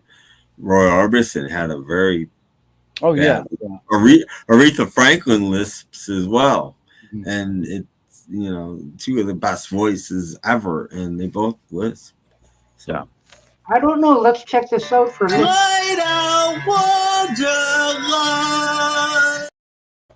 Lisp. You're gonna scare my cats again, Doc. What? Okay, they're all asleep. We're gonna wake them up. They'll be running to the. Oh, did I wake them up? Mm-hmm. Dang, I don't know. I can fix that. That'll fix everything. It'll wake you up, Ace. You see that thing? I know you saw it, didn't you? Yes. Good radio voices have a lot to do with having a friendly microphone setting. Yeah. You hear those people in regular life or elsewhere away from their favorite microphone, they don't sound anywhere near. Yeah. And another if I had a better microphone, my voice would be better in podcasts. Yeah. When I was in broadcasting school, you're supposed to drink water or coffee. You're not supposed to drink like soda because it makes your voice spitty. You know what I mean? Your voice would be real spitty when you spoke. And that's what they told me back then. Oh, I have a list. I don't notice it that much. It's not that bad. No, I know it. I know it's there. I was my attention in high school. Mm-hmm. Oops. Oh gosh. Hit that. Thank you. Oh wait, is Jeff Kendall's cats attacking again? No, he wants to rub his face on my laptop computer. Yeah. Really? No, Mhm. no, he's marking it. Yeah, he is. He's marking. Marking it. Yeah, That's my laptop. It's my Give me that computer. laptop. You don't know how to use a computer, Kitty. Yeah. He doesn't. Cats. Yes. Now quit. Because he leaves drool on it when he marks it. Yeah. Come on, Ace. Quit drooling on my computer.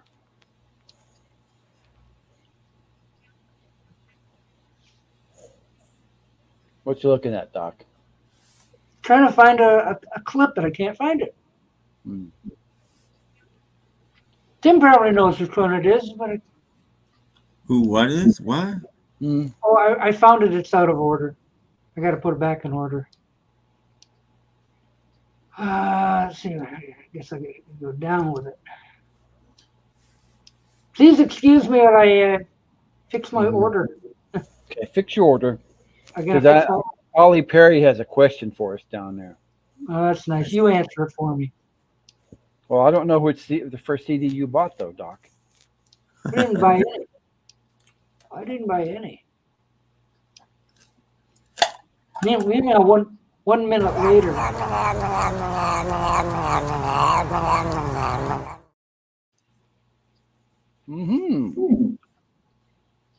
Oh, this? We found it, yes. Yeah.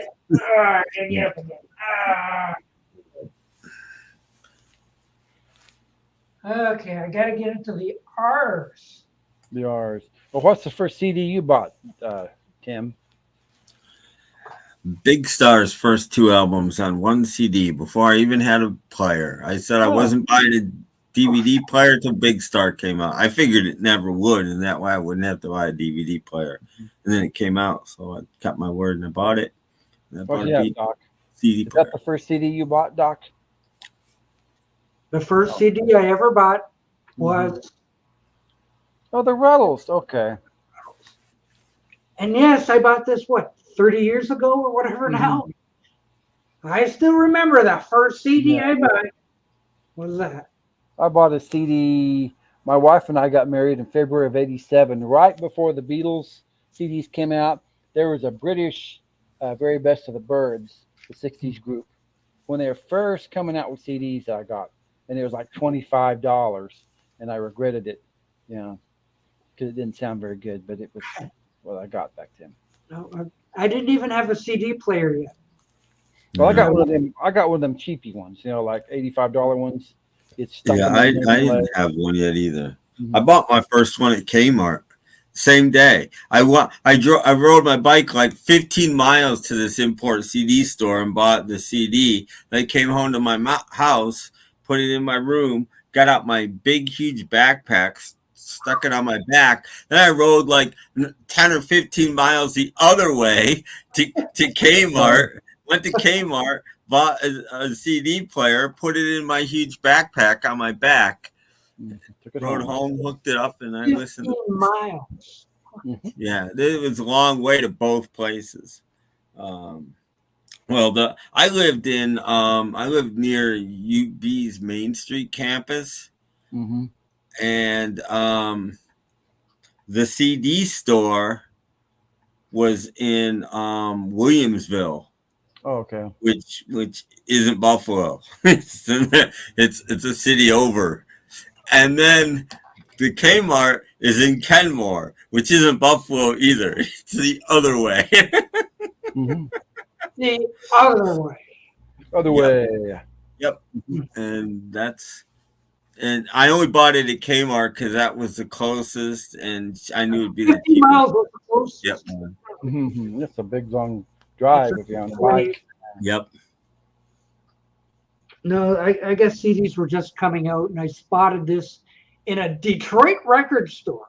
And I went like, oh my gosh, well, if I'm going to start buying CDs, I'm going to start with this one. And no, I haven't read Frida Kahlo's book. But no, there was a book for her out. I saw her. Oh yeah, you saw her at that convention last year. Yeah, I can show the CD, but it's not the original CD. Okay. Ooh. Reason for that. I don't have the first CD. I bought new one. Maybe it's not here. It should be here. There it is. Oh no. Can't find it?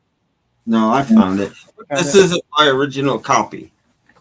This is the first CD I bought. Okay. But the original copy, CDs were only 74 minutes, if you remember, when they came out. So they had to take a couple tracks off this to fit it. There's a couple tracks missing from Dylan's Bond on Bond, too. Those are the two that I remember. So eventually I sold that one and bought this one. One CDs could be 80 minutes that was complete. That's why it's not my original copy. Okay. Much worse. Fascinating.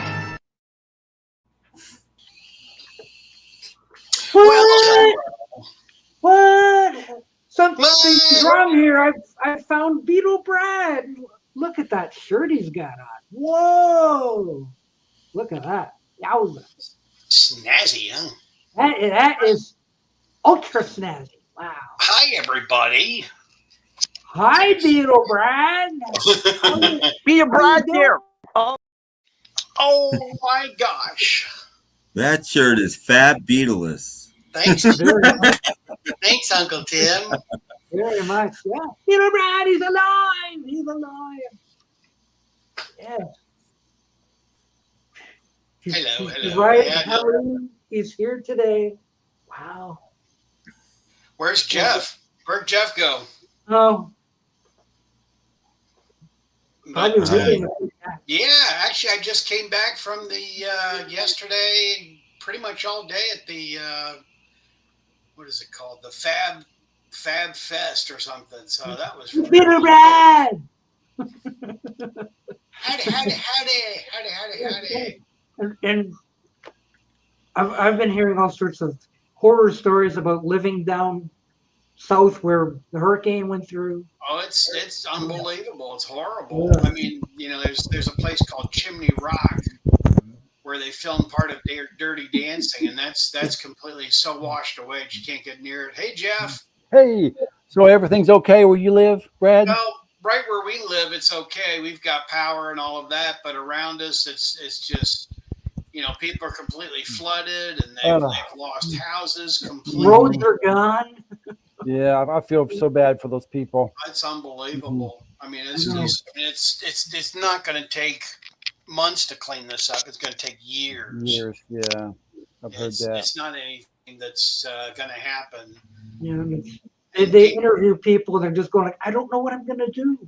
And it's in October, so winter's not too far ahead. Yeah. So my church and a lot of other churches are kind of getting coats for people already and food. I mean, we've already sent all kinds of food, but the one that I like the best is there's a woman in Atlanta, and she says, let's see, how can I say this and go through it? She's getting her hair done, and the power cuts out, and the guy says, I think we're gonna have to evacuate because I can't cut your hair. And she says, oh yes, you can. You can cut my hair just fine. This is the video. It's on YouTube. And he says, I'm sorry, man, we can't do it. And they evacuated the building, and a couple minutes later, this tree fell right on top of the hair salon. Mm-hmm. And the lady turns to the guy and goes, you meant to do that. You did that purposely to have that tree fall on there so you don't have to finish my hair. That thing. Oh, Robert P. sent me that. Oh, did he? Okay, yeah. Because I had Robert. I showed it to Robert and his wife. Yeah, I did see that. Robert P. sent it to me, and I thought, what an idiot. She takes the thing off, and the first thing I think was, so what's wrong with your hair? Oh, they didn't finish it. It looks like heck. I'm going like, yeah. Who would know? Exactly. But it's been devastating down here. I mean, they got the bad thing is they've also got 18-wheelers bringing food into a lot of these areas that are totally desolate. So these truckers are coming from like all over the country, and they're pulling over to the side of the road, or they're going to these rest stops, and they're stopping to take a break because they've been driving for 12 hours or 18 or whatever hours, and people just being mean. They're walking by and slashing the tires of the 18-wheelers so they can't get to the destinations. They've got all flat tires. Stupid people. That's terrible. No. So that's horrible. So, but yeah, I mean, there's all kinds of stuff going on around here. It's just unbelievable. And then, of course, they in Charlotte they've got the Fab Fest that they've been getting ready for, and they've got let's see, Doc. They've got your girlfriend. I spent a lot of time with. With Kiddo too. Kiddo too. Yes. Kiddo too. Yep, we talked about you and all that kind of stuff. And what's there to talk about? Oh man, oh mama. Is that what you say? Wow. But no, the fest was great, but they brought in, Greg, toured with Ringo Starr. I can't think of his name right now. I'm kind of at a loss. It's been so crazy. Greg Bassinet, Oh, yeah.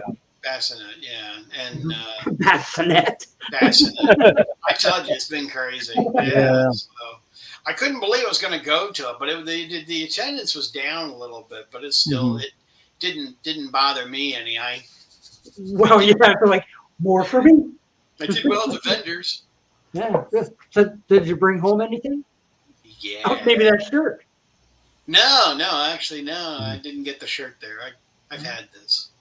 Oh, Mickey Dolenz didn't show up this time. No Mickey. No. No Mickey. So Brad got to stay the whole time this time. Yeah. Special guest was BeatleBrad. Yeah.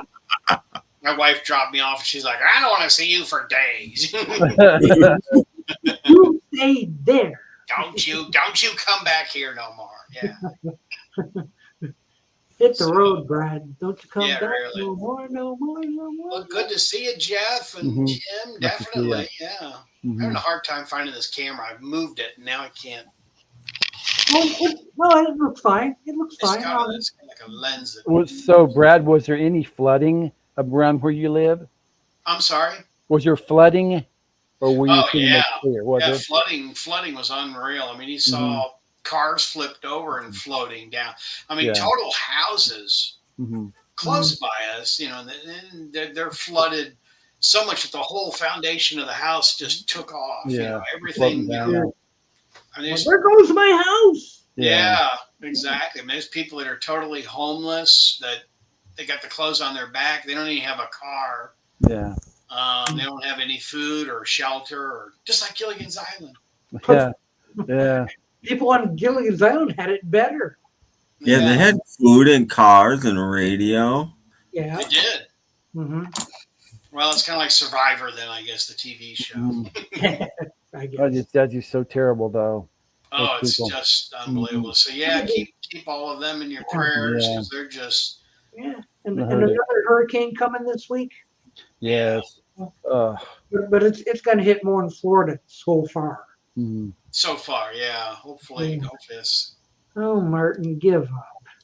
Yeah, Martin. Come on, Martin. Be a pal. Be a friend. How many accounts you got? A lot. They all have a lot. I even made some special CDs to show everybody. Okay. Especially Tim, because Tim. Yeah.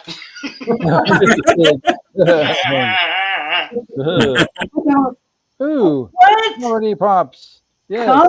Comedy Pops? What? It was going to be Comedy Pops. That's why I misspelled it. Oh, okay. I got you. The pun in the comedy. Yeah. And then what's this with? 30 tracks. Okay. Yeah. Comedy Pops. Ooh. Comedy Pops. And then this has been floating around on the internet for a little while with Ringo Starr and his. Oh, okay. So I made a CD cover for that. Cool. Wow. And I knew Uncle Tim would like it. And a lot more. My latest CD covers have been sort of failures, but It's a failure. I'm not done with this one, but I'm still working on it. It's all in the mind, you know. It's all in the mind. I need to find a good picture program. I don't have one, and I use Word, and Word isn't good for making CD covers. Yes. Yo, Word. Mm-hmm. Yeah, so I got some other stuff. I'll show a little bit. Yeah. Here's what I've made. I did them all in black and white on purpose. This is probably about the best one. But I use this cheap photo paper, and it smears. It doesn't dry. Mm-hmm. And so that one turned out okay. Back in the what? What was it again? Born in the 60s. Born in the 60s. Oh, wow. That's Muhammad Ali playing records. Oh, wow. This was supposed to be my best one, and it smeared really badly. And oh, wow. Oh, Batman and Batgirl, yes. Yeah. And so it's not great. And then I had to cut the tops off of these because the track I gotta play with them basically. Oh, it's topless. My track listing on the back took up so much room that I had to. But I'm doing it in two separate printings. The words in the picture are two separate printings, so I don't know exactly where it should be. Time to get they're okay. They're just not great. They're they should all be better. They should all be better. Pretty good though. Anyway. Nice. That's those. Got any new stuff, Jeff? I did a couple of things. You want me to show them again? Yeah, look what Don's. Well, I went to a thrift store and found a really good Pink Floyd CD. I wish you were here for 99 cents. And also, one of the few artists I still listen to in 2024. This album came out last fall, and I finally got it. It was Peter Gabriel's latest album, I.O. I really enjoy it. Album. Yeah, it's the Headache album. Yeah. It's brought to you by Anison. Yes. Light mix, dark mix. Yeah. Brought to you by Anison and all of its officials. That's all I have so far. Yeah. And if you put it on, you can actually hear Peter Gabriel singing. You can. I know. Crazy. Boy, I get some bar.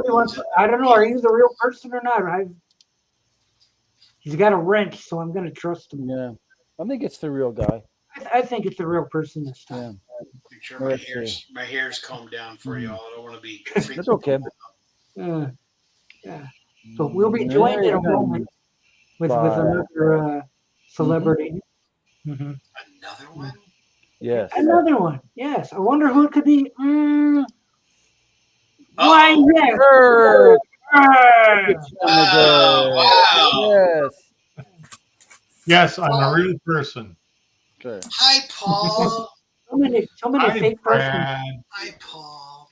I was thinking about you today. Are you okay where you are? It's just. I mean, we're truly blessed. I mean, it's the water kind of went around our area. I mean, we're right where we live, but everywhere else is just absolutely devastated. I mean, there's complete Walmarts and grocery stores and stuff like that have got, at least 1 story tall of water. I mean, they're totally going to have to destroy them because they've lost so much. I mean, everything's they'll just have a big sale. Yeah, probably. Liquidation sale. You'll be having a lot of right. on sale. You're all right where you are. Your trains are safe and everything is. The trains are in the basement, so can you imagine? We prayed for that in church this morning. We prayed for the folks. Oh, thanks. There's an area that's not too far from us. It's Chimney Rock, and it's mountains, and they did part of the filming of Dirty Dancing there too, and that area is so washed away that you don't even know it's there. I mean, the main street itself has got so much mud and dirt that you can't even see the buildings or the streets. I mean, the streets are completely. I mean, people are standing on top of the buildings. Yeah. It's unreal. Yeah, that's wicked stuff, man. I mean, all we got out here in BC, all we got to worry about is earthquakes. yeah, you guys get them. Yeah. Well, we had one just a couple weeks ago, but it was a small one, but it was in the middle of the night. Like I didn't even feel I was sleeping. Wow. But, I dated one for a while, so she was a pain, that's for sure. Yeah. Real hurricane. Well, I'm glad you're safe. Yeah, thanks. It's and your collection. It's not floating out to sea or anything. Yes, and not stuff. Yeah, I could have lost all of that. I mean, it's amazing to watch these videos of these people that have lost absolutely everything. I mean, they don't even have cars or food, and they just have the clothes on their backs, and that's it. So, but yeah, thanks. Like I said, I said to all of them earlier, and people watching, keep us in prayer. Definitely, it's just. At least the next one looks like it's going to miss you. Yeah. I hope so. Boy, this next one, I mean, God, that's all we need is another one to come through, This looks like it's going to hit Central Florida. So Walt Disney, look out. I mean, this is a Kmart blue light special. Even they're can't even do anything underwater. Mm-hmm.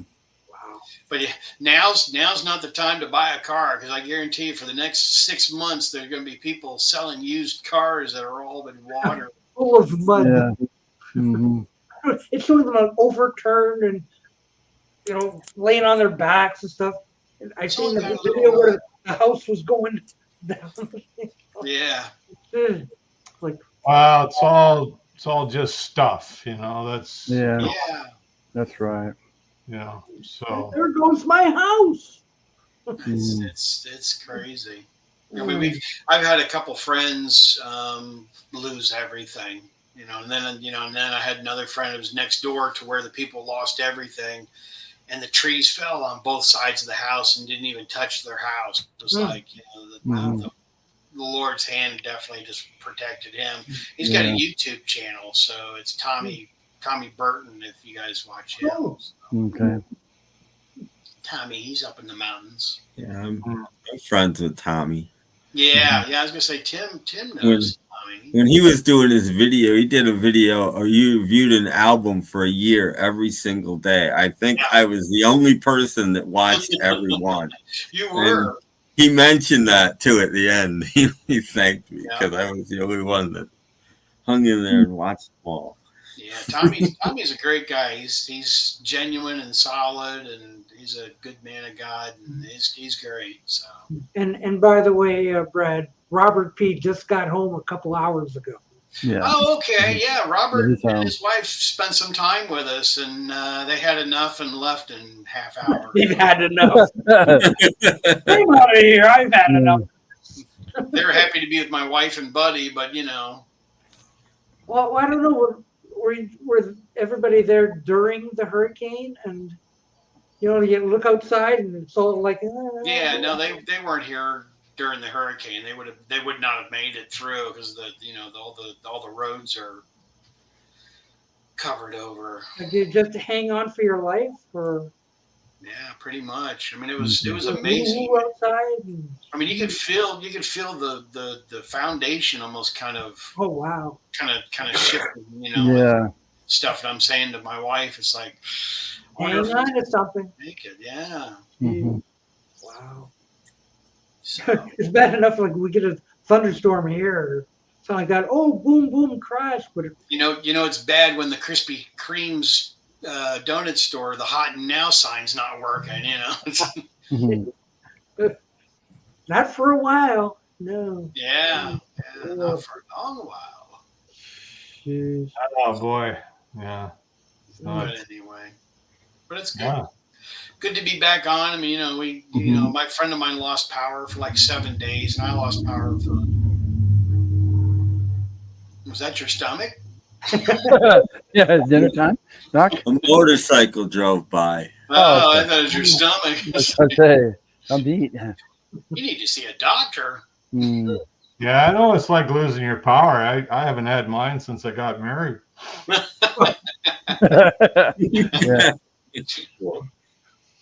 Yeah. Yeah. So you know how it is, married guys. Oh yeah. Yes, yeah. I agree. I was. You were. Yeah. Mm-hmm. Yeah, but now you got to put up with like eating cornflakes and drinking yop. Yeah. Yeah. I tell you, if I was in the bread business, I could be retired and living on a yacht somewhere. I mean, it's amazing. I mean, you can't find bread. I mean, that's like a rare commodity. It's like, I'll sell you my butcher album for a loaf of bread. Yeah. Bread is just. I was going to do a video on the grocery stores around here, but I figured everybody'd be like, I don't see anything, so what's the video about? It's like that. Well, I don't know. It's running on Fox Weather constantly. Like, let's see some more bad footage. Yeah. People want to see that kind of thing. So, yeah, that's a video. Oh, we got I'm walking around in 3 inches of mud. I mean, all of Dollywood was practically underwater, with Dollywood for Dolly Parton. She's got a big amusement park close by here in Tennessee, and not too far away up in the mountains is the Asheville Biltmore, and that got really flooded. I mean, that's a huge private home estate. It's open to the public. Well, that downtown Nashville is right there on that river. Yeah. So, like, I've been there a couple of times, so I can imagine if they, I go to a train store in Asheville, and I'm sure that's not there anymore now. Yeah. Something tells me Dolly would float. Dolly what? Dolly. Yeah, like buoyancy. Yeah. But yeah, no, that place. I mean, gosh, I saw some of the news and stuff, and the water's like up to here, body. Worse than that. They were showing it like 10, 12 feet above. So, like, what did it say? That they got a month worth of rain in 3 days? Yeah. Like that. I won't go too much into politics, but it's amazing how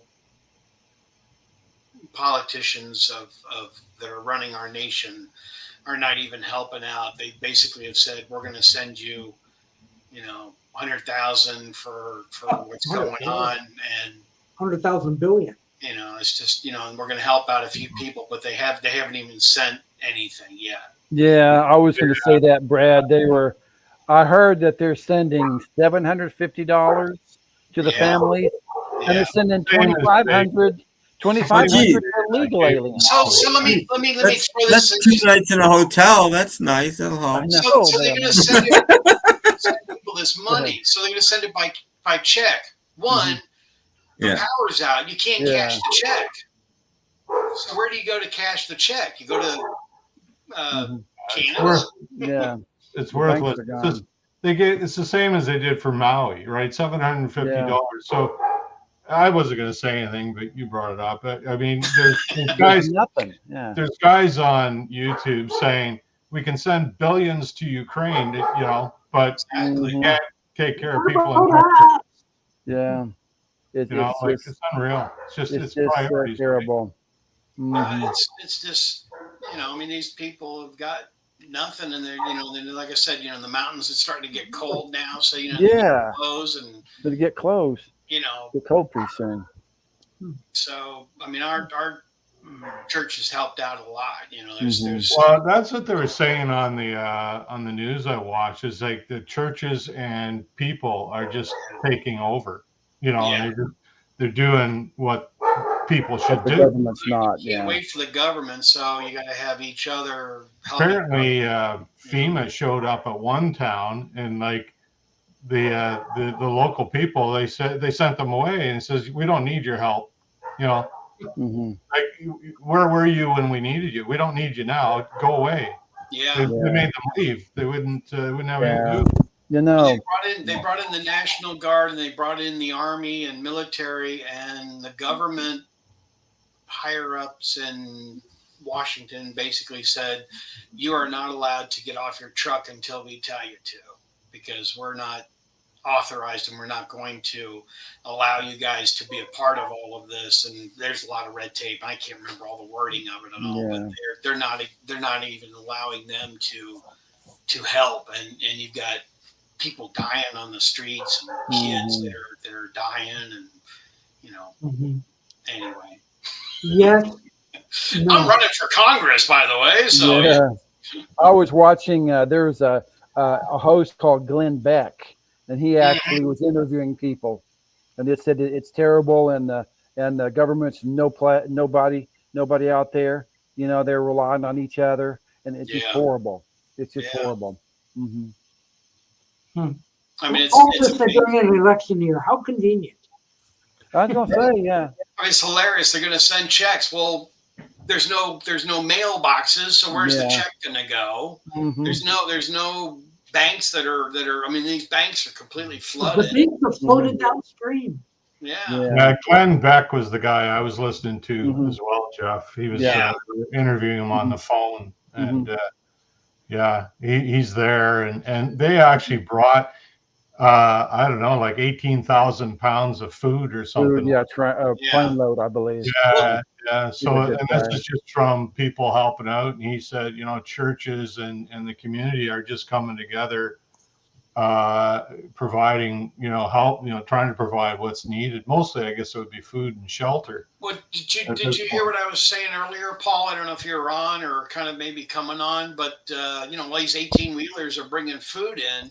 Yeah. And they're pulling over because they've been, haven't had any sleep in, 20 hours. And so they're pulling over, and people that are just rotten people, they're slashing the tires of the 18-wheelers so they can't get, the food into the people. Yeah. So they got all these trucks that are sitting along the highways with, food in them, and they can't get tires changed because they can't get the tow trucks to the 18-wheelers to change tires. That's unreal. Yeah, I mean, can you imagine that? They're slashing the tires. They need to declare martial law and deal with those characters the way they should be dealt with. That's just. Mm-hmm. Where's my dad said, let's all draft him and put him on the front line with a sword. Yeah, that's good. Well, what's the reason for send them to Israel? Yeah. They want to do stuff. Let us send them to Afghanistan. Let them. Fight over there with the Israels, and go over to Israel too. So why would they want to stop shipments of food coming? That makes sense. Yeah, some people have just probably black market. Yeah, that's an idea. Yeah, black market tissue or almost as bad as like going to rob the jewelry store. I mean, we had it here when COVID first hit. Everybody was buying toilet paper. You couldn't buy toilet paper. And all the dumbass things to buy. Like why are you hoarding toilet paper? Oh, people were just. That was my job. What are you going to do? Eat toilet paper? That was my job at Sam's Club. I stocked with toilet paper, and oh my God, when it came in. We in the middle of the day, I'm pulling a pallet full of toilet paper that's probably 10 feet high, and people are trying to reach up in the aisle and grab, and it's shrunk wrap. You can't do anything. So finally, I get there, and I just pop it down the middle of the aisle where it goes. I wouldn't try to stock it or anything. I'd slice it open, and I'd pull my pallet jack out, and I'd go for another one, and I'd come back, and the whole pallet's gone. And now I got another one, and it's like it was holy cow, like Black Friday. My wife was like, she said, "We're getting low on toilet paper. What are we going to do with the run out?" And I said, "I'm not worried. I'm just going to use your face cloth."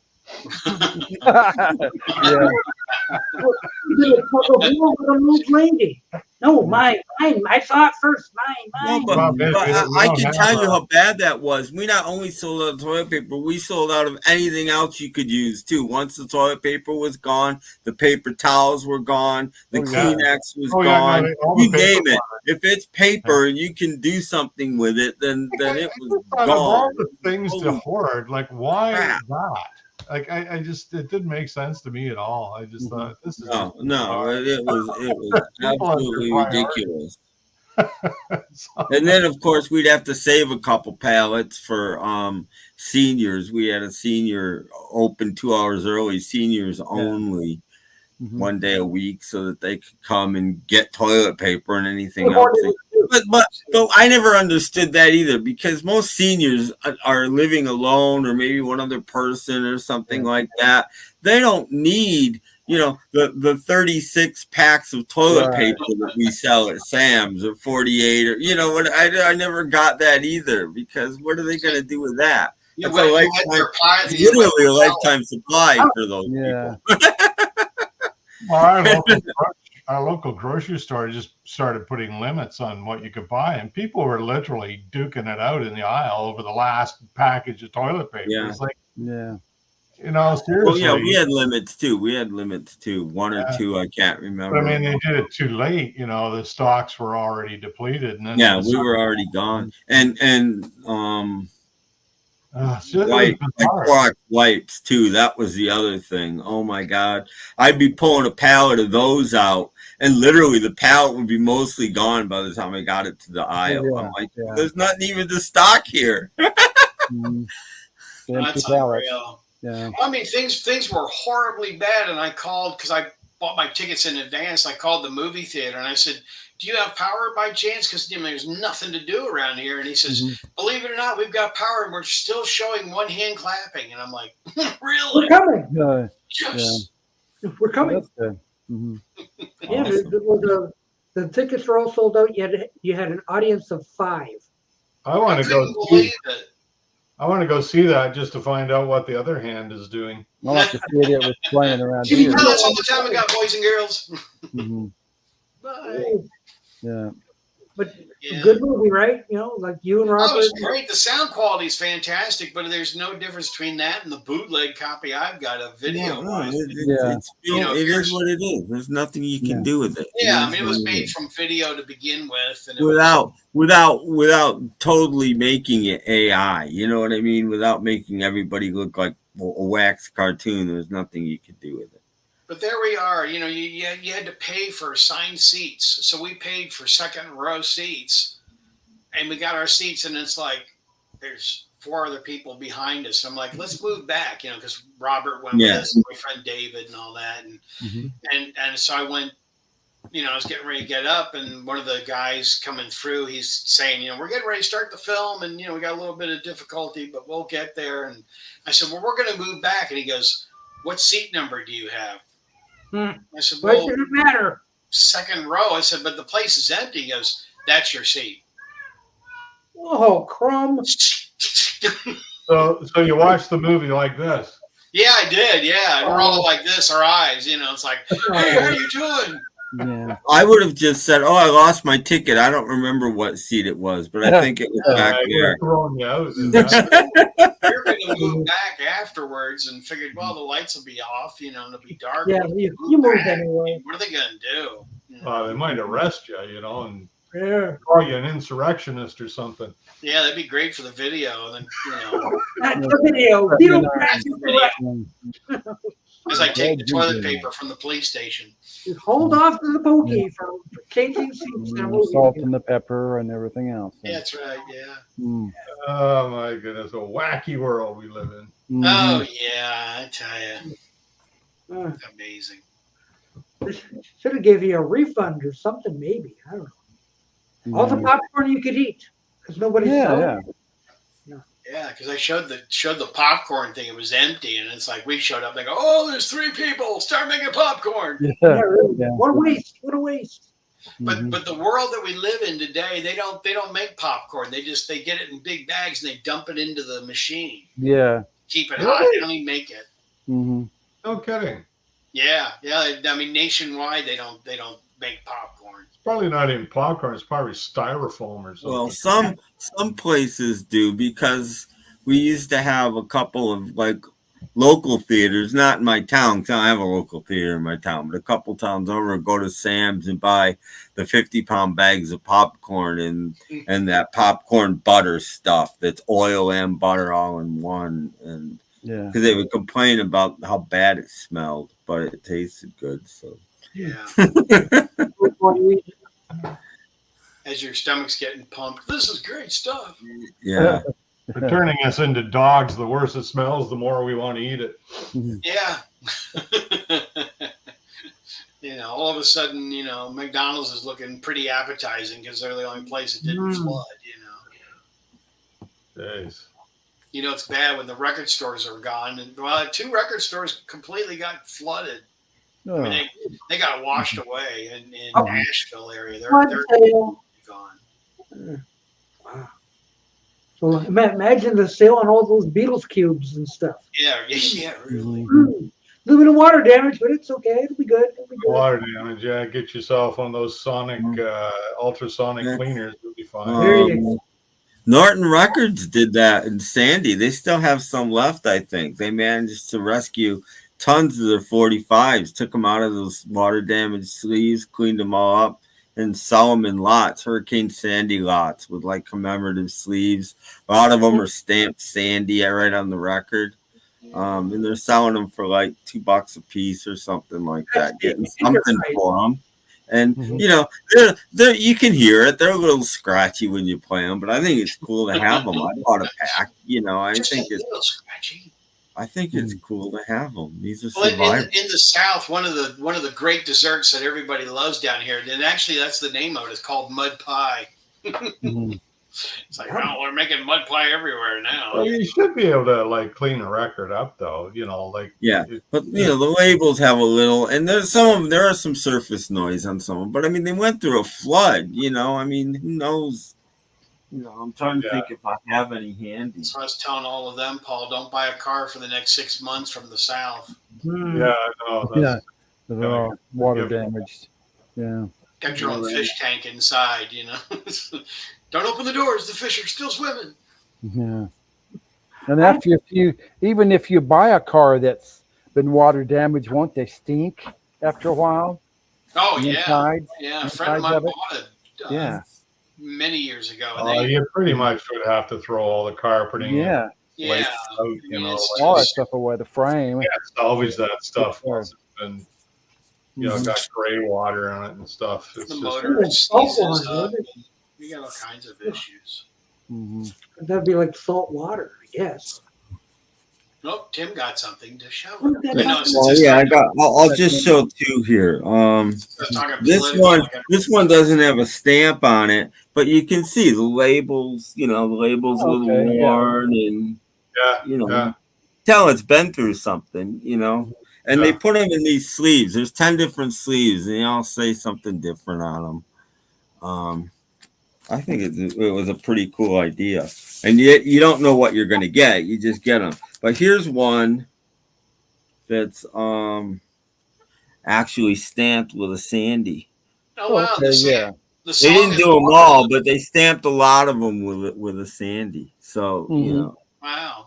And it's colored vinyl too. Yes, it's colored vinyl. And this song on is Waterloo. Ooh. So yeah. But yeah, I bought a 10-pack of those. I think they might still be available. But I think just an interesting thing. They're a garage rock label, so if you like that kind of thing, rockabilly, garage rock. They probably recouped their investment. Like you know, which is a pretty smart idea. Yeah, you know, they wouldn't make any money off it, but they probably got no, but it's something. It's better than just ditching them all, putting them in a landfill.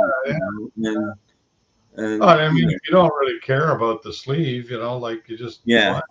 Well, like I said, you get these cool commemorative sleeves, and they didn't all have picture sleeves anyway, and you get these cool commemorative sleeves. You know, this is cool as the original, probably. You know. Yeah. You can always clean the record up unless it was somebody rubbed dirt on it. But I mean, if it was just dirty water, you should be able to clean it right up like that. Yeah. So anyway, that's what they did. I don't think they did that with albums. I don't think, unfortunately, they probably lost all their albums, but at least they got made some money off of 45s. Yeah. That's amazing. I mean, golly. We'll probably start showing up on eBay, these damaged records, you know. Yeah. It's slightly warped. Could be. Now it's true that like a grocery store would be through something like that, they would have to destroy the food.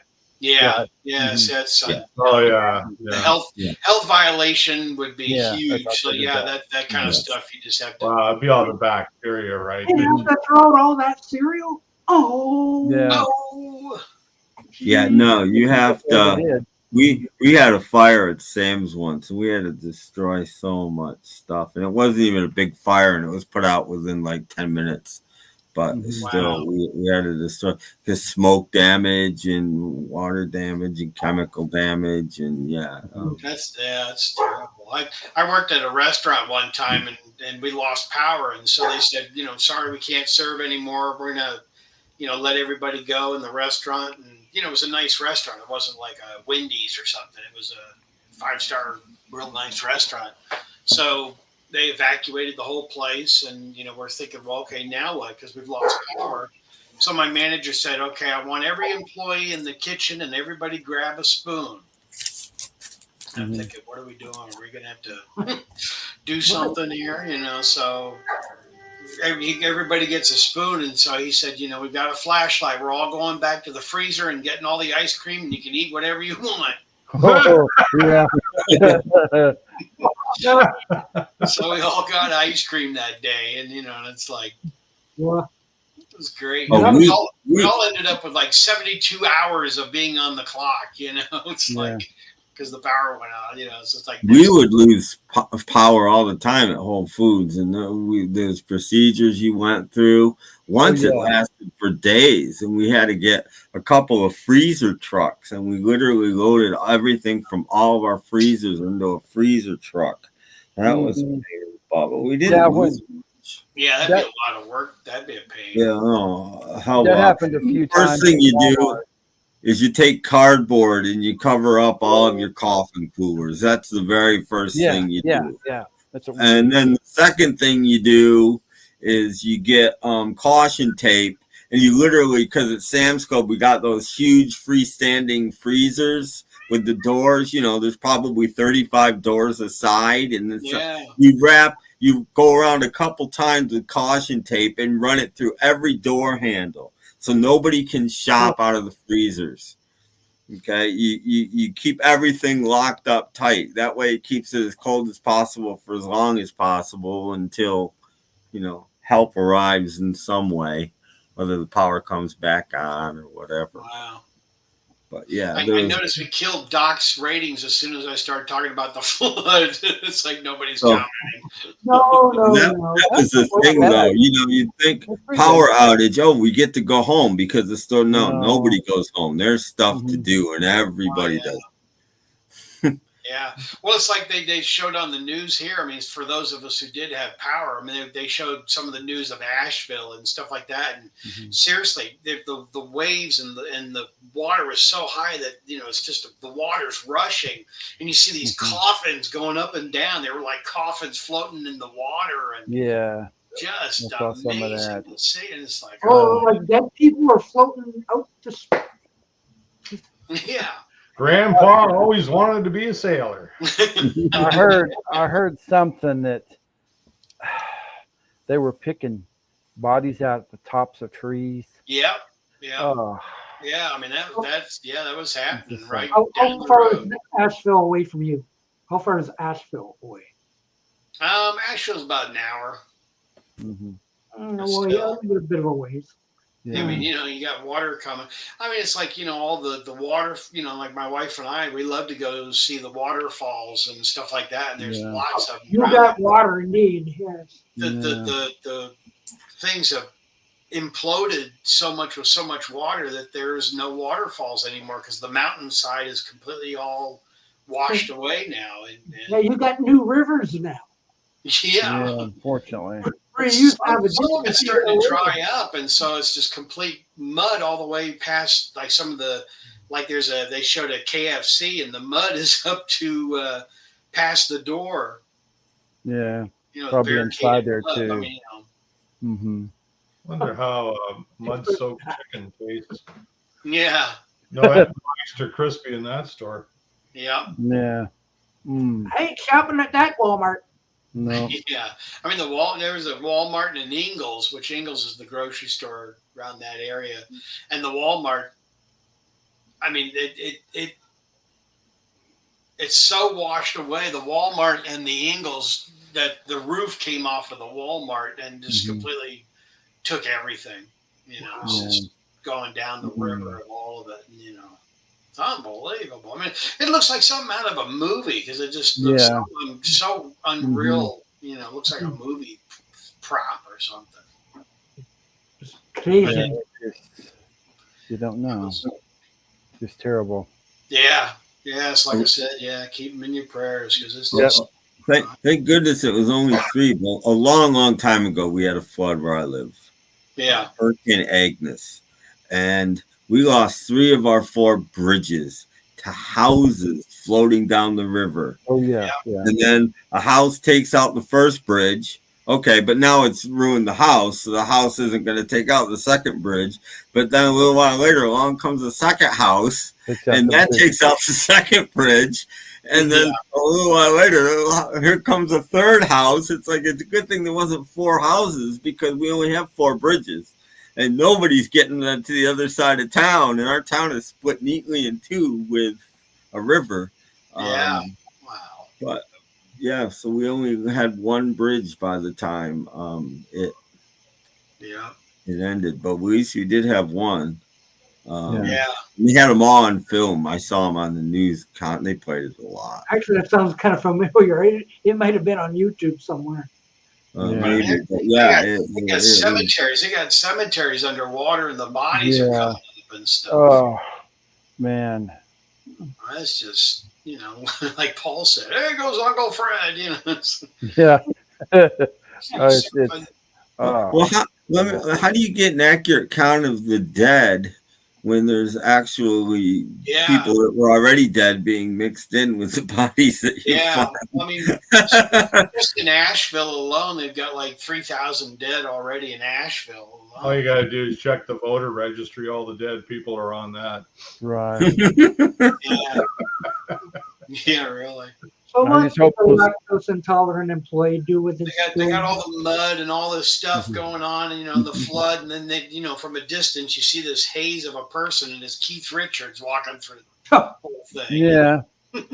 Allow yourself those poor people get the help they need because they need it. They really do.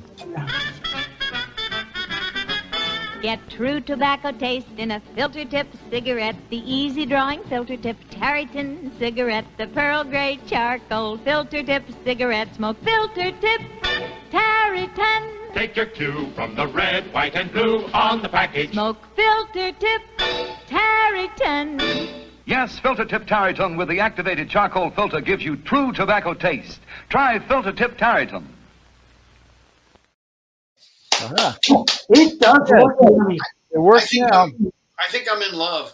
They didn't mention the nicotine stained fingers. There's no such thing back then. No. There's no such thing. Tinkerbell really grew up. Yeah. Woo-hoo. Yeah. It worked better this time. I went off and fixed it. That was a good video clip, Doc. I liked it. Yeah. It came to my attention somehow. I think I have to use that one. Yeah, that was good. Yeah. So wasn't playing right the first time, but it's fixed now. Now I can delete it now. That's good. Paul, are you still playing your guitar? Yeah, I played in church today, actually. I was going to ask you played in church today this morning. Yeah. Good. Yeah. Gather around, everybody. That's good. Plays guitar. Got the old 12 string out. Here we go.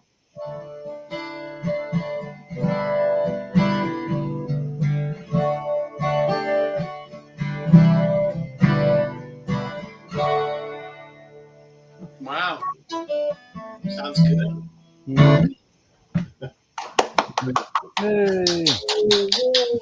Hey. Whoa. Oh. Gosh. Do my Al Kabong. Yeah. 3D there. Oh, good. You're making Jim dizzy. Stop. Yeah. Quit that. Yeah, I played during our communion today. So.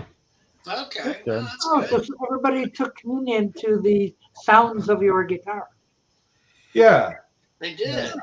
Oh, very nice. Very interesting. We got we do our service in a music school. Cool. So but we don't have an organ. We got a nice grand piano, so most of our music is piano. But every once in a while, they have me come in and do some guitar stuff. So it kind of it breaks it up, a little bit. Sounds nice. That's neat, though. I usually just play something I wrote, just to create some Oh, ambient. that was an original with that. Yeah. Oh, okay. Yeah.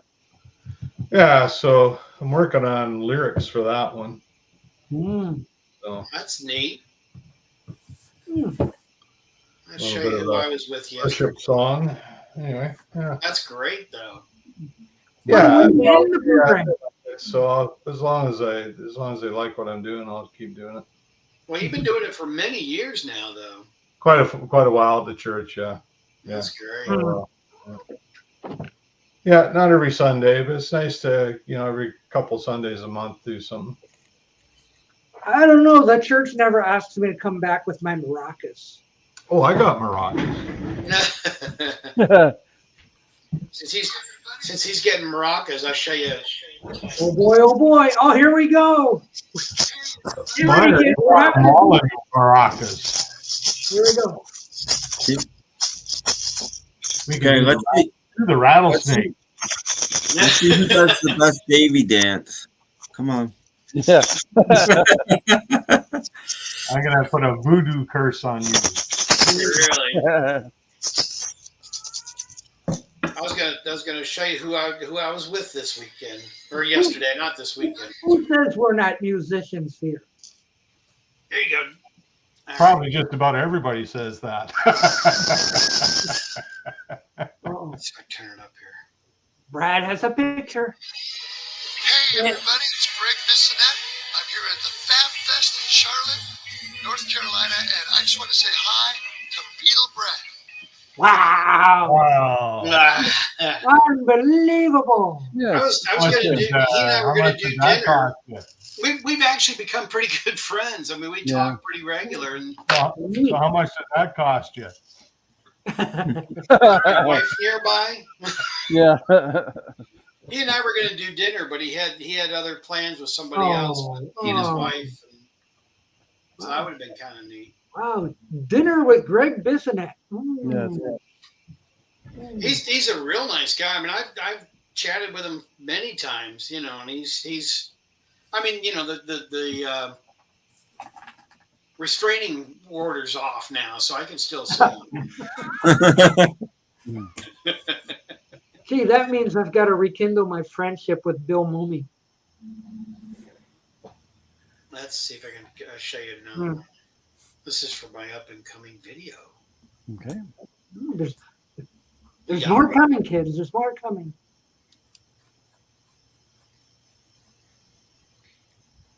Trying to get it to work. Here we go. Hey, I'm Gary Burke.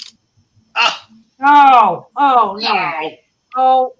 Power outage. You make me small until I find it. Okay. Technical difficulties. Yeah.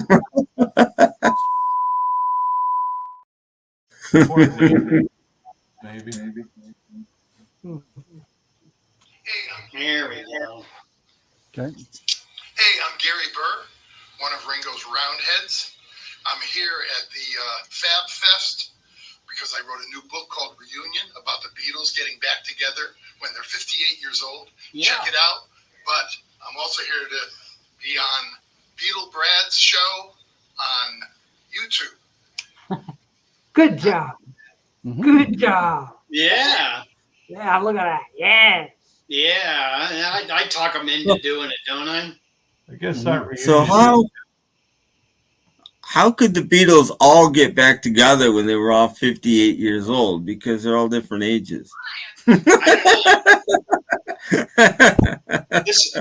one's for Doc. Just wondering. O'Toole. I'm here at Fab Fest in Charlotte, and you're watching BeatleBrad's channel.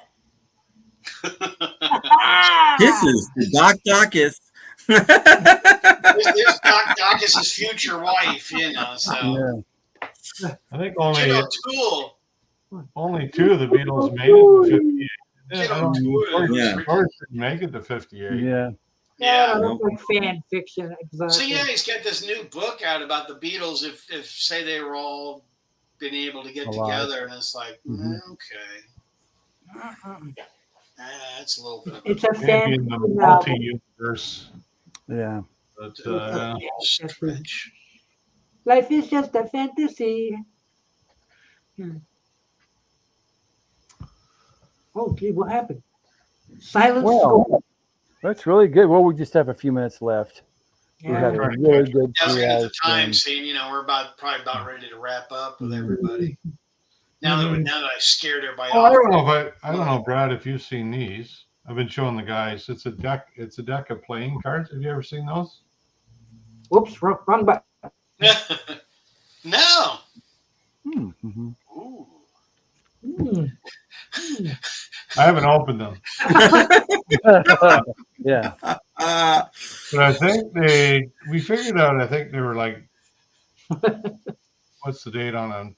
2021, it says on them. They're pretty fresh. So, yeah, I don't know what the occasion was in 2021, but they're. Another reason to milk Yellow Submarine. Boy, I got so much stuff coming up for this year.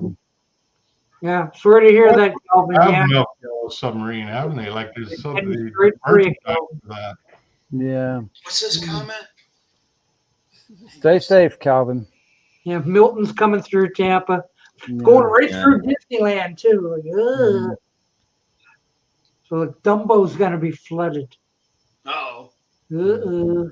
There's so much Beatles stuff coming up by the end of this year. It's ridiculous. I mean, it's too much stuff, you know? Feast or famine. Yeah. Well, what's coming? Like there's George's album. What else is? Which copy of it are you talking about? I mean, they're doing 5 different color variations of that. No, I do whatever. And then they're releasing. They're going to release on Blu-ray and DVD. Concert for Bangladesh, and they're remastering it on vinyl, and they're remaster it on CD. The Concert for Bangladesh. So that's George. Talk is that possibly there's a Ringo box set that's going to come out for Christmas, and it's going to have. I know, Paul, you'll love this part. It's got Sentimental Journey, Ringo, his country album, Buku's the Blues, and it's going to have Goodnight Vienna and the Ringo album in the box set. Oh, like his first 4 albums. So it's going to be that, and it's going to be I colored don't vinyl. know if I get that because I've got all that. Yeah. So it's like both goes the blues. I must have. I bet I got. Well, I have at least two copies of that. One's on the original Canadian Apple. But unless, I don't know, unless there's bonus material, I'm not really that interested. I know. And then Well, the buy it Beatles anyway. box set, that's the big news. The Beatle box set. Now they just broke news that Hard Day's Night they're releasing it on white vinyl.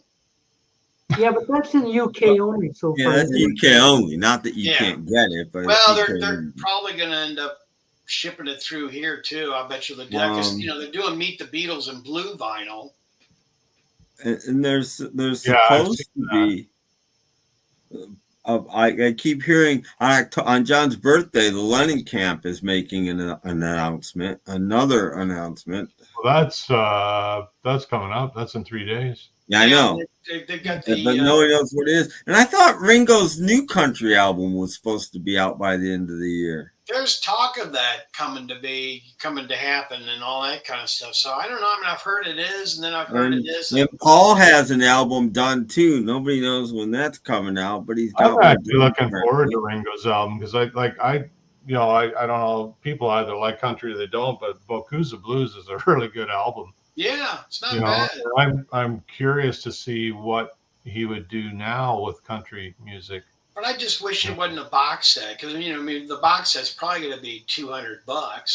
So it's like but they'll probably put them out individually. And Well, yeah, I've still got all my original pressings of that stuff. So I do too, Yeah, that stuff never interests me. and then let's see what else is coming out. So there's that, and then they've got the John Lennon. They're putting out Mind Games, the chant version or whatever it is. It's 2 records. That's already out. 3 record set. Yeah, that's right. It's already out. It'll be out Monday, I guess. I don't know. It's coming out real Friday, Monday. I don't know. 3 record sets, so it's just got extra stuff on it? It's a 3 record set, and it's pretty much all instrumental. And I've heard it's all Mind Games. It's every song on it is a version of Mind Games. But it's absolutely horrible. I mean, gotta have that. Yeah, it's horrible.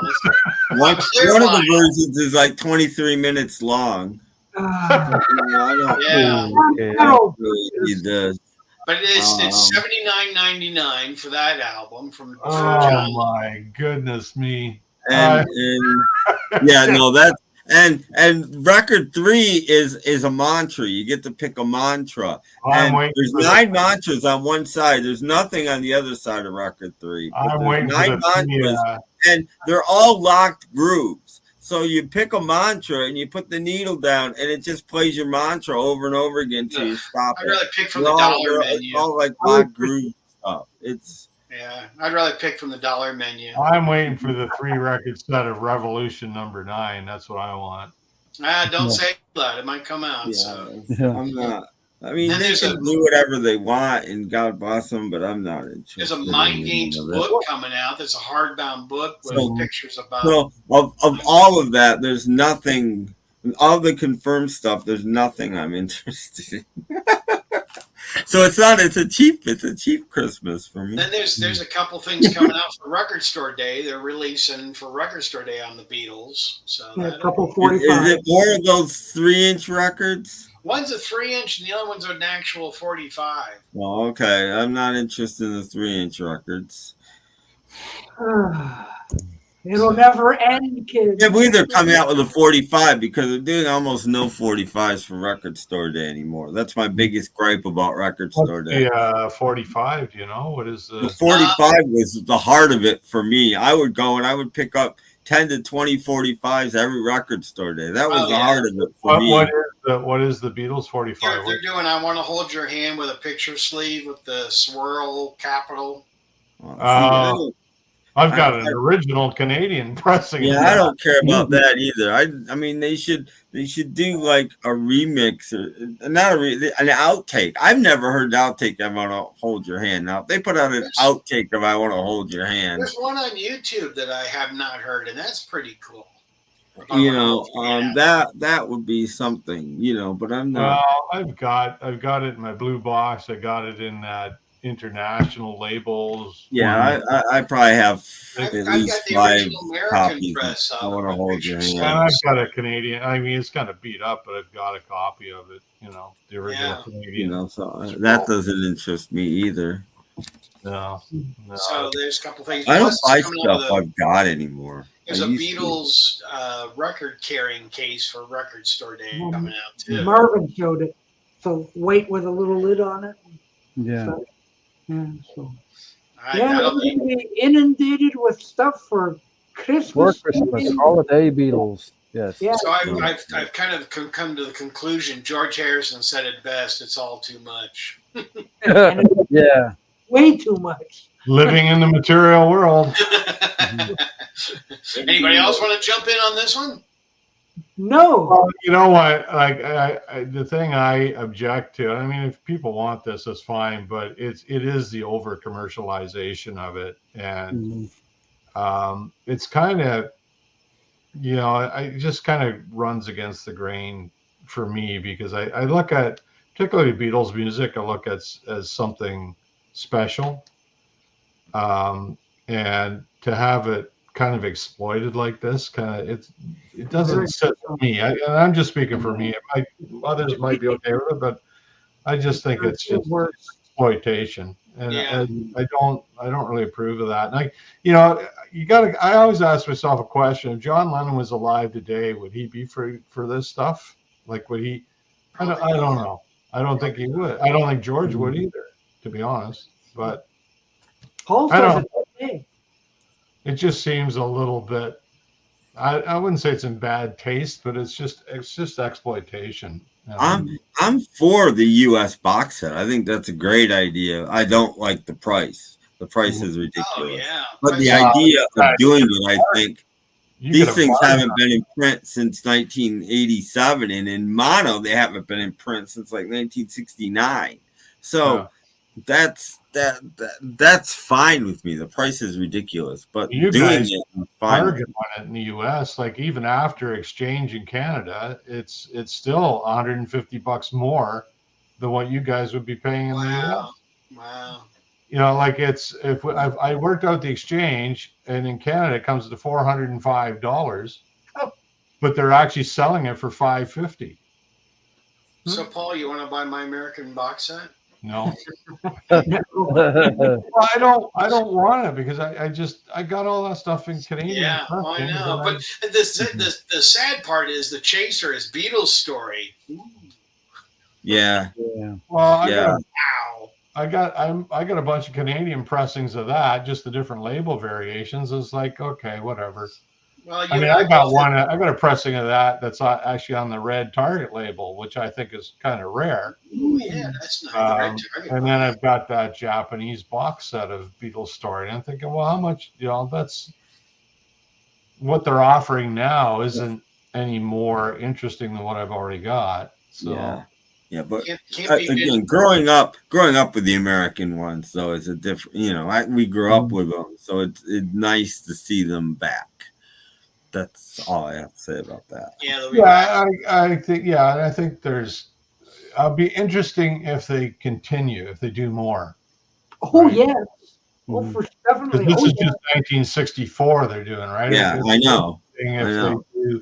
If they do a repress of the American, you know, Rubber Soul, for example, and then Help, and then if they do a repress of the Butcher cover. Yeah, exactly. That would be interesting to see if that actually happens. That's what we. And in Butcher cover, they'll do it just like they did the second American box. I mean, they'll use the right mixes this time, I think. But I think they'll include. They'll include "Hey Jude" is what I'm saying. I think they do a Yellow Submarine EP. That's what I'd love to see. I think that's a pretty obvious hole. I think it'd be great to get that. You know. Yeah, but that was the original plan, right? Was to have it as an EP. And by doing that, you're actually creating a market that's enjoyable, and we don't want to do that. We just want to sell profit of putting the album out. Right. Rehash it. So don't create something, Paul, that's going to be good and collectible and fun to have. Well, again, they're thinking the bottom line, right? Because, like, again, I asked, in the Beatles, the Let It Be box, why didn't we get the Rooftop concert on vinyl? Yeah, that's a historically significant event. The last concert they did, and I thought, why don't you it's out on bootleg? Like, I got a bootleg copy and it sounds fantastic. Yeah. So why not make it official canon and put it out there as a record? I thought that was a real missed opportunity. And Shea Stadium too. Yeah, that'd be good. Yeah, it depends how good the sound is, but that would be interesting. Oh, I'm sure Peter Jackson could work miracles with it. I've got a Blu-ray of Shea, and the sound quality is phenomenal. I mean, it's really nice. And I'm sitting there thinking, well, golly, if the bootleggers are doing it, why can't they just, Best part of Shea Stadium is John and George breaking each other up. Yeah, that's hilarious.